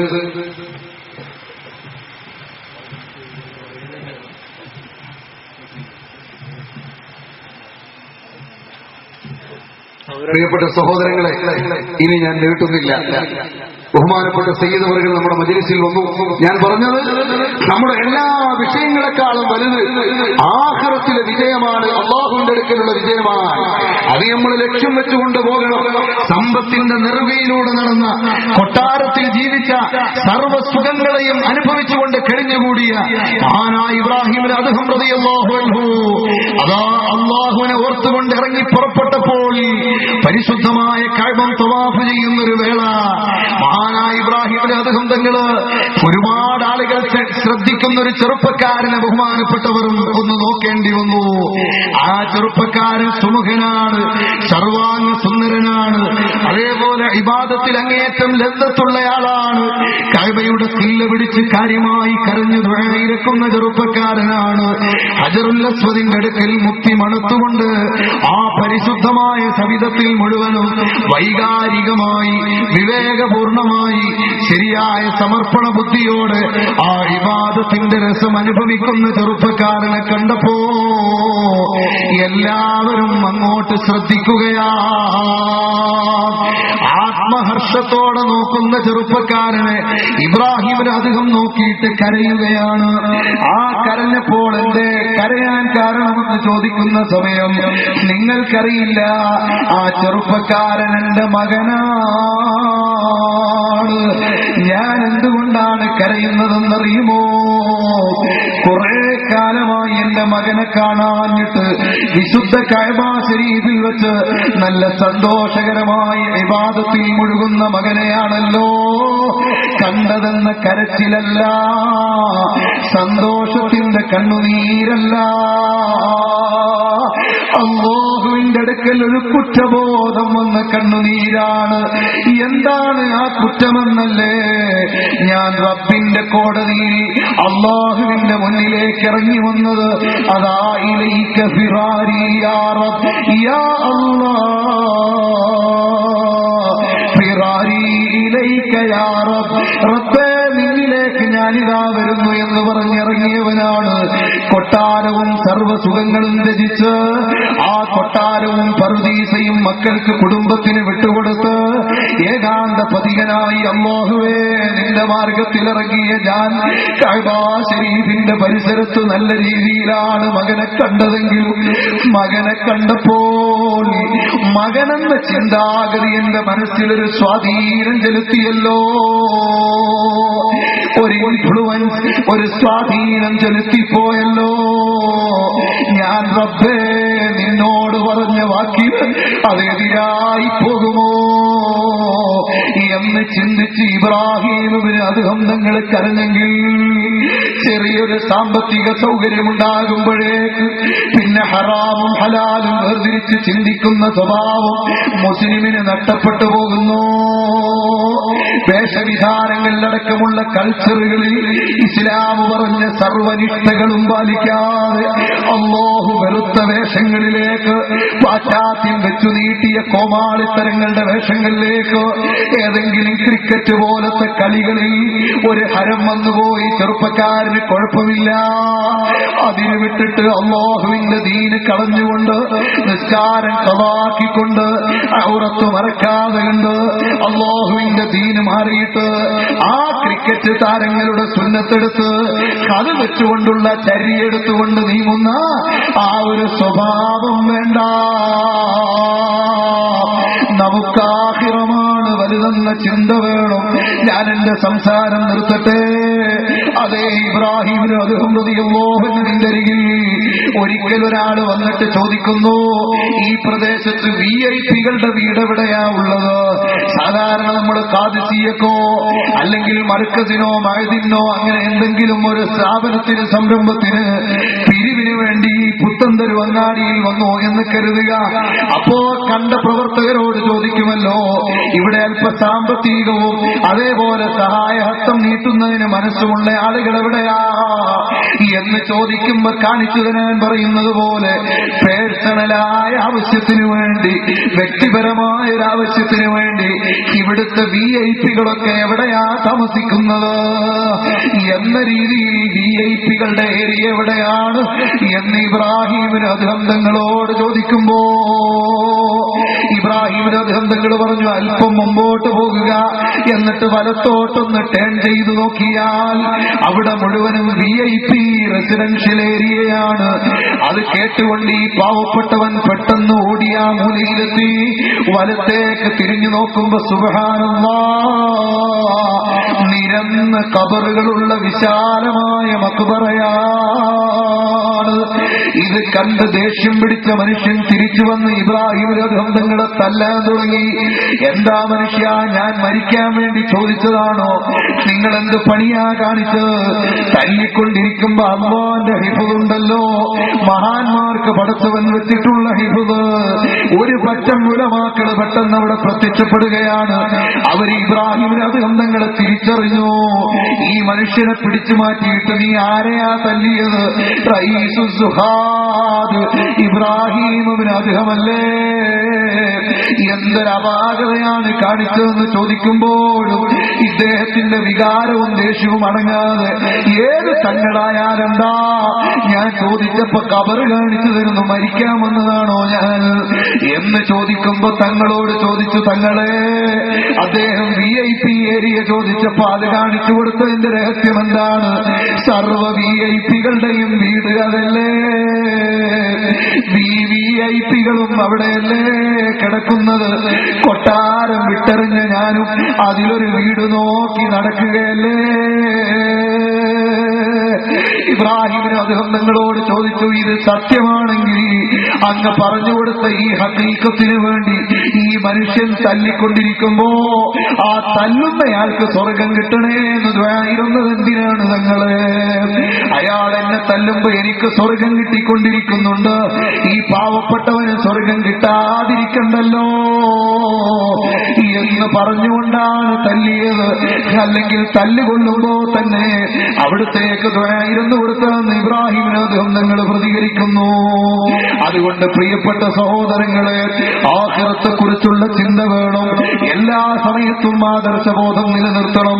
നമ്മുടെ സ്വന്തം വ്യക്തിത്വം കളഞ്ഞുകൊണ്ട് ഒരു ഉദ്യോഗവും നമുക്ക് വേണ്ട. സ്വന്തം വ്യക്തിത്വം മാറ്റി നിർത്തിക്കൊണ്ട് നമുക്കൊരു ഇസ്സത്തില്ല. അതുകൊണ്ടാണ് അല്ലാഹു പറഞ്ഞത്, വലില്ലാഹിൽ ഇസ്സത്തു വലിറസൂലിഹി വലിൽ മുഅ്മിനീൻ. മുസ്ലിം പേരുമായി നടക്കുന്നവനല്ല, പേരിനെ കളങ്കപ്പെടുത്തി കള്ളുകുടിച്ച് ചാകുന്നവനല്ല, പെണ്ണുപിടിയന്മാരിലും കൊലപാതകികളിലും പിടിക്കപ്പെടുന്ന ക്രിമിനലുകളിലല്ല. അല്ലാഹുവിന്റെ ദീന് സൂക്ഷിക്കുന്ന മുഅ്മിനീങ്ങൾക്കാണ് അന്തസ്സും അഭിജാത്യവും അല്ലാഹു വെച്ചിട്ടുള്ളത്. ഒരു മാർഗത്തിൽ അല്പം മുടക്കം വന്നാൽ വേറൊരു മാർഗത്തിലൂടെ അല്ലാഹു തആല പരിഹരിച്ചു തന്നുകൊള്ളും. അതുകൊണ്ട് അല്ലാഹുവിൽ തവക്കുലാക്കി പരമാവധി സമൂഹത്തിന്റെ ഭൗതികവും ആത്മീയവുമായ പുരോഗതിക്ക് ഉലമാ നേതൃത്വം നൽകുന്ന വിദ്യാഭ്യാസ വിപ്ലവത്തിന് സർവ പിന്തുണയും നൽകി മുന്നോട്ട് പോകുക. അവിടെയൊന്നും നമ്മുടെ സ്വന്തം കാര്യം മറക്കാതെ നീങ്ങുക. ഒരു സംഭവം കൂടി കൂടി ബറക്കത്തിന് പറഞ്ഞ് തങ്ങൾ പറഞ്ഞതുകൊണ്ട് അല്പം കൂടെ സംസാരിക്കണമെന്ന് പറഞ്ഞതുകൊണ്ട് ഞാൻ അതും കൂടി പറഞ്ഞു നിർത്തുകയാണ്. പ്രിയപ്പെട്ട സഹോദരങ്ങളെ, ഇമാം അബൂ ഹനീഫത്തുൽ കൂഫി റളിയല്ലാഹു അൻഹു ബിദ്അത്തിനും ഫിസ്ഖിനുമെതിരെ ബഹുമാനപ്പെട്ട സമസ്ത കേന്ദ്ര മുശാവറ ഇന്ന് മുഴുവൻ പ്രചരണവും നടത്തണമെന്ന് പറയുന്ന സംഘടനാ കാലഘട്ടം കൂടിയാണ്. അഥവാ ധാർമ്മികമായി ദൗത്യം നിർവഹിക്കേണ്ട ദഅവാ പീരീഡാണ്. അതുപോലെ SSF പലിശക്കെതിരെ, ലോട്ടറിക്കെതിരെ, ചൂതാട്ടത്തിനെതിരെ അതിശക്തമായ സമരനിര കെട്ടിപ്പടുത്തിരിക്കുന്ന സമയമാണ്.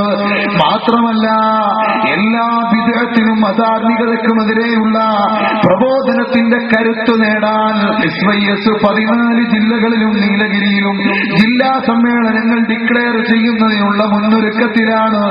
ഈ സമയത്തിന്റെ സഹപ്രവർത്തകരോട് പറയാനുള്ളത്, ദഅവത്തിന്റെ മേഖല കൂടുതൽ കാര്യക്ഷമതയോടെ മുന്നോട്ട് കൊണ്ടുപോകാൻ നമുക്ക് ബാധ്യതയുണ്ട് പ്രിയപ്പെട്ടവരെ. അതുകൊണ്ട് ആത്മാർത്ഥമായി, ഭൗതികമായും ആത്മീയമായും ഈ സമുദായത്തെ ഉന്നമനത്തിലേക്ക് എത്തിക്കുന്നതിന് വ്യക്തി ജീവിതത്തിന്റെ സൂക്ഷ്മതയിലൂടെ തന്നെ പോരാട്ടം നയിക്കണം. അല്ലാഹു അതിന് തൗഫീഖ് നൽകുമാറാകട്ടെ. ഇമാം അബൂ ഹനീഫ റളിയല്ലാഹു തആല അൻഹു വളരെ തിരക്കുള്ള മഹാനല്ലേ. മസ്അലകൾ കണ്ടുപിടിച്ച് കിതാബിൽ നിന്ന് പറഞ്ഞ് മസ്അല പറയുകയല്ല, ഇസ്തിംബാത്ത് ചെയ്ത് ഗവേഷണം നടത്തി കണ്ടുപിടിച്ച് സമൂഹത്തിന് വരച്ചു കാട്ടിക്കൊടുക്കുന്ന മദ്ഹബിന്റെ ഇമാമാണ്. ഇമാം അബൂ ഹനീഫക്ക് തിരക്കില്ലെന്ന് പറയാൻ പറ്റില്ലല്ലോ. ആ വലിയ തിരക്കിന്റെ സമയത്തും ലൈലത്തുൽ ഖദ്റിന്റെ രാത്രിയല്ല, പെരുന്നാളിന്റെ രാത്രിയല്ല, റമദാനിന്റെ രാത്രിയല്ല, ഒരു സാധാരണ രാത്രി ഇശാ നിസ്കാരം കഴിഞ്ഞു. ഇശാ നിസ്കാരം കഴിഞ്ഞിട്ട് അതാ റവാത്തിബ് സുന്നത്തും വിത്ർ നിസ്കാരവും ഒക്കെ കഴിഞ്ഞു. അല്പനേരം കൂടി ഔറാദുകളിൽ ഇരുന്ന് ഇബാദത്ത് നിർവഹിച്ച് ബാക്കി പള്ളി അടയ്ക്കാൻ സൗകര്യം ചെയ്തു കൊടുത്ത് വീട്ടിലേക്ക് ചെന്ന് ഇബാദത്തിൽ മുഴുകുന്ന പതിവുള്ള ഇമാം അബൂ ഹനീഫ റളിയല്ലാഹു അൻഹു ഒരു ദിവസം രാത്രി അവിടുന്ന് എഴുന്നേൽക്കുന്നില്ല. ഒരു സാധാരണ രാത്രിയാണ്, എഴുന്നേൽക്കുന്നില്ല. കുറെ നേരം മുഅദ്ദിൻ അവിടെ കാത്തുനിന്നു. അബൂ ഹനീഫ ഇമാം ഒന്ന് എഴുന്നേറ്റ് പോയിക്കോട്ടെ, എന്നിട്ട് കഥകടച്ചിട്ട് പോകാം. പക്ഷേ കുറെ നേരം വെയിറ്റ് ചെയ്ത് നിന്നിട്ടും അബൂ ഹനീഫ ഇമാം എഴുന്നേൽക്കുന്നില്ല. ഇമാം അവരുടെ അടുത്ത് ചെന്ന് ഡിസ്റ്റർബ് ചെയ്ത് ശല്യം ചെയ്യാൻ ആ മുഅദ്ദിന് ധൈര്യം വരുന്നില്ല. അവസാനം കുറെ നേരം വെയിറ്റ് ചെയ്തു നിന്നിട്ട് കഥകിന് നല്ലതുപോലെ ഇമാം അടയ്ക്കുന്നെങ്കിൽ അടയ്ക്കട്ടെ, തൽക്കാലം ഒന്ന് ചാരിയിട്ട് മുഅദ്ദിൻ വീട്ടിലേക്ക് പോയി. സുബഹിന്റെ വാങ്ക് വിളിക്കാൻ തിരികെ വരുമ്പോ പള്ളിയിൽ ഇമാമുൽ അഅ്ളം അബൂ ഹനീഫ തങ്ങള് അതേ ഇരുത്തത്തിലാ. അത്ഭുതത്തോടെ മുഅദ്ദിൻ സാഹിബ് അടുത്തിരുന്നു. ശാരീരികമായി വല്ല വിഷമവും ഇമാം അവർക്കുണ്ടായിപ്പോയോ എന്ന സംശയത്തിലൊന്ന് തോളിലൊന്ന് തടകിയിട്ട് ചോദിക്കുന്നു, തങ്ങളെ ശാരീരികമായി വല്ല വിഷമവും ഉണ്ടായിപ്പോയോ? ഇത്ര നേരം ഇവിടെ തന്നെ ഇരിക്കാൻ കാരണമെന്തേ? ഇമാമുൽ അഅ്ളം ചോദിക്കുന്നു, എല്ലാവരും ഇശാ നിസ്കാരമൊക്കെ കഴിഞ്ഞ് റവാത്തിബും വിത്റുമൊക്കെ കഴിഞ്ഞ് വീട്ടിൽ പോയി അല്ലേ മുഅദ്ദിൻ സാഹിബേ? സുബ്ഹാനല്ലാഹ്, വീട്ടിൽ പോയോ എന്നോ തങ്ങളെ? ഞാൻ കുറെ നേരം ഇവിടെ വെയിറ്റ് ചെയ്തു നിന്നു, അവിടുന്ന് എഴുന്നേറ്റില്ല. കഥക് ചാരിയിട്ട് ഞാനെന്ന് പോയി, അവിടുന്ന് എഴുന്നേൽക്കുമ്പോ കഥ കടച്ചോട്ടെ എന്ന നിലക്ക് രാവിലെ സുബഹിന്റെ വാങ്ക് വിളിക്കാനെത്തിയതാണ് തങ്ങള്. ഇപ്പോഴും അവിടുന്ന് ഇരിക്കുന്നത് കണ്ടപ്പോ ശാരീരികമായി വല്ല വിഷമവും ഉണ്ടോ എന്ന് പേടിച്ചുകൊണ്ട് ഞാനൊന്ന് തടകിപ്പോയതാ, ഉണർത്തിപ്പോയതാ. ഇബാദത്തിന് ശല്യമായെങ്കിൽ ഈ പാവപ്പെട്ടവനോട് വെറുപ്പ് തോന്നല്ല. ഇമാം അബൂ ഹനീഫ തങ്ങൾ പറയുന്നു, പ്രിയപ്പെട്ട മുഅദ്ദിൻ സാഹിബേ, സുബഹി ആയിപ്പോയെന്നോ? ഞാൻ ഇന്നലെ രാത്രി ഒരുപോലെ കണ്ണടയ്ക്കാതെ എന്റെ കൽബ് മുഴുവനും വല്ലാതെ ജോലിയായി ചിന്തിച്ചുകൊണ്ടിരുന്നത് അതാ ഈ രാത്രി മുഴുവനും ഞാൻ അങ്ങനെ ഉറക്കമിളച്ച് കാത്തിരുന്നു പോയത്.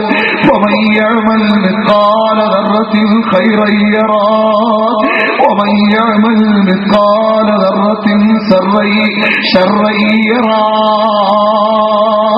ومن يعمل مثقال ذرة خيرا يره ومن يعمل مثقال ذرة شرا يره. അണുമണിത്തൂക്കം ഖൈറ് ചെയ്തവൻ അതാഖിറത്തിൽ കാണും. അണുമണിത്തൂക്കം ഷർറ് ചെയ്തവനോ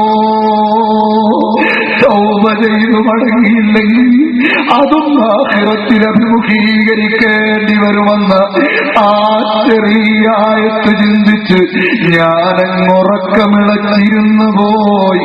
സുബഹിയായത് അറിഞ്ഞില്ല. ആരാണ് ഇമാം അബൂ ഹനീഫ തങ്ങള്? 7 കൊല്ലക്കാലം ആട്ടിറച്ചി കഴിച്ചില്ല. കൊളസ്ട്രോൾ ഉണ്ടാകുമെന്ന് ഡോക്ടർ അഡ്വൈസ് തന്നതിന്റെ പേരിൽ നമ്മളും ആരും മിക്കവാറും പേരിപ്പം മട്ടൻ കഴിക്കാറില്ല. റമദാനിൽ നമ്മളൊക്കെ ഫിഷ് ബിരിയാണിയാണ് കൂടുതൽ കഴിച്ചത്. എന്നാൽ കൊളസ്ട്രോൾ കൂടുമെന്ന് ഡോക്ടറുടെ ഉപദേശം കൊണ്ടല്ല. ഒരാട് മോഷണം പോയി, ആരടാ എടുത്തത്, മര്യാദയ്ക്ക് ഇവിടെ കൊണ്ടുവരണമെന്ന് ഖാദിയുടെ പ്രഖ്യാപനം നടത്തിയിട്ട് വെറ്റിനറി നോളജുള്ള ആളിനെ വിളിച്ചു വരുത്തിയിട്ട് മൃഗസംബന്ധമായ വിവരം വെച്ച് ഒരാവറേജ് ആടിന്റെ ആയുസ് എത്രയാ? 7 കൊല്ലമെന്ന് പറഞ്ഞപ്പോ ഇനി 7 കൊല്ലം ആട്ടിറച്ചി എനിക്ക് വേണ്ട. വളഞ്ഞ വഴിയിലൂടെ ആട്ടിറച്ചി എങ്ങാനും എന്റെ ആ മോഷണം പോയ ആടിന്റെ ഇറച്ചി എങ്ങാനും എന്റെ സുപ്രയിൽ വന്നാലോ എന്ന് ചിന്തിച്ച അബൂ ഹനീഫ ഇമാം, എന്റെ സുന്നി പ്രവർത്തകരെ, സാമ്പത്തിക വിഷമമുണ്ടെന്ന് കരുതിയും ഒന്നിലേക്കും നമ്മൾ വളഞ്ഞു പോകുന്നവരാകണ്ട. ഇമാം അഹ്മദ് ബിൻ ഹംബൽ തങ്ങള് വളരെ വിഷമിച്ച സമയത്തൊരു ചെമ്പുപാത്രം മക്കത്തെ പച്ചക്കറിക്കടക്കാരന്റെ അടുക്കൽ പണയം വെച്ചു. തിരികെ എടുക്കാൻ പിന്നെ കുറച്ച് പൈസ കിട്ടിയപ്പോ എടുക്കാമെന്നു. പലിശ ഒന്നും കൊടുക്കുന്ന പണയമല്ല, പൈസ കറക്റ്റ് കൊടുത്താൽ പണയം വെച്ച സാധനം ഇങ്ങ് കിട്ടും. ആ നിലക്ക് വന്നപ്പോ 2 പാത്രം എടുത്ത് പുറത്തു വെച്ചിട്ട് കടക്കാരനൊന്ന് പരിശോധിച്ചു. ഇതിൽ ഇഷ്ടമുള്ള പാത്രം തങ്ങൾ എടുത്തോളൂ. രണ്ടും നോക്കിയപ്പോ ഏകദേശം സെയിമാണ്. ഉടനെ തങ്ങൾ തിരിച്ചെന്ന് നടന്നു. മടക്കി വിളിച്ചിട്ട് പറഞ്ഞു, തങ്ങളെ ഇതാണ് പാത്രം. ഒന്നുകൂടി നോക്കുമ്പോഴും വ്യതിരിക്തമായി മനസ്സിലാകുന്നില്ല. സാമ്പത്തിക വിഷമം കൊണ്ട് കടുത്ത വേദനയിൽ നിൽക്കുന്ന സയ്യിദുനാ അഹ്മദ് ബിൻ ഹംബൽ തങ്ങൾ ദീനീ പ്രവർത്തനത്തിനാണ്. സാമ്പത്തികമില്ലാത്തത് മഹാനവറുകൾക്ക് വ്യക്തിപരമായ വിഷയവുമല്ല. എന്നിട്ട് പോലും അഹ്മദ് ബിൻ ഹംബൽ തങ്ങൾ പറഞ്ഞു, പാത്രം എനിക്ക് വേർതിരിയുന്നില്ല മോനെ, അതുകൊണ്ട് നീ പൈസയും എടുത്തോ പാത്രവും എടുത്തോ, എനിക്ക് വേണ്ട. ഇത് മുദ്രയാക്കി അല്ലാഹുവിന് പൊരുത്തപ്പെട്ട നിലക്ക് ജീവിക്കാൻ അർഹമുർ-റഹീമായ റബ്ബ് തൗഫീഖ് നൽകുമാറാകട്ടെ. പ്രിയപ്പെട്ട സഹോദരങ്ങളെ, ബഹുമാനപ്പെട്ട സയ്യിദ് അവറുകൾ നമുക്ക് വേണ്ടി ദുആയിരക്കാൻ എത്തിക്കഴിഞ്ഞു. ആ ദൂരെ നിൽക്കുന്ന ആളുകളൊക്കെ ഒന്നുകൂടെ അടുത്തു വന്ന് ഇടയ്ക്ക് 1-2 കസേരകൾ ചിലപ്പോൾ ഒഴിവൊക്കെണ്ടാവും. ആ സീറ്റിലൊക്കെ ഇരുന്ന് ദുആയിൽ സംബന്ധിക്കണം. പിന്നെ ഇങ്ങനെ ഒരു പരിപാടി സംഘടിപ്പിച്ചപ്പോ സാമ്പത്തികമായി കുറച്ചൊരു ബാധ്യതയും കൂടി എന്തായിരുന്നാലും സംഘാടകർക്കുണ്ടാകും. മാത്രമല്ല SYSന്റെയും SSFന്റെയും പ്രവർത്തകർ ദീനീ മജ്‌ലിസുകൾ സംഘടിപ്പിച്ച് അതിൽ നിന്ന് നിങ്ങൾ സംഭാവന കൊടുത്തിട്ട് കുറച്ച് പൈസ അധികം വന്നു വിചാരിക്കുക. ഒരു കാരണവശാലും നിയമവിരുദ്ധമായ വേദികളിൽ, ദീനീ വിരുദ്ധമായ വേദികൾ ഒന്നും അത് പെരുമാറുകയില്ല. വാശിക്ക് വേണ്ടി, വൈരാഗ്യത്തിനു വേണ്ടി ഒന്നും ദീനിനെതിരായ ഒരൊറ്റ മേഖലയിലും അവർക്ക് ബന്ധപ്പെടാൻ സാധ്യമേ അല്ല. അതുകൊണ്ട് ആ പൈസ അല്ലാഹുവിന്റെ ദീനിന് വേണ്ടി ഏറ്റവും മർമ്മപ്രധാനമായ വേദികളിൽ തന്നെ ചിലവഴിക്കപ്പെടുമെന്ന് ഉറപ്പുള്ളതാണ്. അതുകൊണ്ട് ഈ വേദിയുടെ വിജയത്തിനുമായി അല്ലാഹുവിന്റെ പരിശുദ്ധമായ ദീനുമായി ബന്ധപ്പെട്ട ഈ മഹത്തായ വേദികളെയൊക്കെ സഹായിച്ച് പരിചയമുള്ള നിങ്ങളോട് പ്രത്യേകിച്ച് പറയേണ്ടതില്ല. ആ കടപ്പാട് കൊണ്ടാണ് സാധുവായ ഞാൻ അങ്ങ് വളരെ ദൂരെ നിന്ന് ഇവിടത്തേക്ക് യാത്ര ചെയ്ത് വന്നത്. നമ്മുടെയൊക്കെ ബന്ധം അള്ളാഹു സ്വർഗം വരെ നിലനിർത്തി തരുമാറാകട്ടെ. മഹാന്മാരായ സാദാത്തുക്കൾ ബഹുമാനപ്പെട്ട ഹബീബുർ റഹ്മാൻ തങ്ങളുടെ ജ്യേഷ്ഠന്മാർ രണ്ടുപേരും ഖലീൽ ബുഖാരി തങ്ങളും അതുപോലെ ഈ തങ്ങളും ഉമർ ഫാറൂഖ് തങ്ങളും ഒക്കെ ഇടയ്ക്കിടയ്ക്ക് ഞങ്ങളുടെ കൊല്ലം ജില്ലയും തിരുവനന്തപുരം ജില്ലയിലും ഒക്കെ വരാറുണ്ട്. എല്ലാവരും ദീനീ പ്രവർത്തനവുമായി ബന്ധപ്പെട്ട് അങ്ങോട്ടും ഇങ്ങോട്ടും ഒരുപാട് യാത്രകളും ത്യാഗങ്ങളും ഒക്കെ അനുഭവിക്കുന്നവരാണ്. മുൻഗാമികളെ അപേക്ഷിച്ചതൊന്നുമല്ല. എന്നാലും സാധുക്കളായ നമ്മിൽ നിന്നുള്ള എളിയ പ്രവർത്തനങ്ങൾ അല്ലാഹു ഒരു കുറവും വരുത്താതെ ഒരു കുറ്റവും ആക്കാതെ അല്ലാഹു വലിയ ഔദാര്യം കൊണ്ട് സ്വീകരിച്ച് അവന്റെ അടുക്കൽ അർഹതയിലപ്പുറം പ്രതിഫലം സാധുക്കളായ നമുക്ക് നൽകി അല്ലാഹു നൽകുമാറാകട്ടെ, നൽകി അനുഗ്രഹിക്കുമാറാകട്ടെ എന്ന് ആത്മാർത്ഥമായി പറയുന്നത്. അഹ്ലുസുന്നത്തിന്റെ ഈ പാരമ്പര്യമേതി ഇവിടെ നിലനിൽക്കണം. അല്ലാഹുവിന്റെ ദീൻ ഇവിടെ ഉറക്കെ പറയണം. പരിശുദ്ധമായ ദീനുൽ ഇസ്ലാമിന് മഹത്തായ ആശയപരമായി ആദർശപരമായി എല്ലാ സമയത്തും നേതൃത്വം നൽകുന്നതോടൊപ്പം സുന്നി സമ്മേളനങ്ങളിൽ വെച്ച് ഭൗതികമായും വിദ്യാഭ്യാസപരമായും ഒക്കെ ഈ ലോകത്ത് വരുന്ന നാശനഷ്ടങ്ങളെ കുറിച്ചും നമ്മുടെ ഈ സദസ്സും അല്ലാഹു സ്വീകരിക്കുമാറാവട്ടെ. എല്ലാ പ്രവർത്തനങ്ങളിലും അല്ലാഹു നിറഞ്ഞ ഇഖ്ലാസ് അല്ലാഹു നൽകുമാറാവട്ടെ. അല്ലാഹു നമ്മെ എവിടെയും അല്ലാഹു പരാജയപ്പെടുത്താതിരിക്കുമാറാവട്ടെ. ഇത് ലോകത്തും അല്ലാഹു ഇസ്സത്ത് അഭിമാനം അല്ലാഹു പ്രദാനം ചെയ്യുമാറാവട്ടെ. ഇഖ്ലാസോടുകൂടെ ചൊല്ലുക. لا حضرة النبي المصطفى محمد صلى الله عليه وسلم وإلى حضرات جميع الأنبياء والأولياء والصالحين وأهل الخير كلهم وإلى حضرات أرواح أمواتنا من أقربائنا ومن أحبتنا كلهم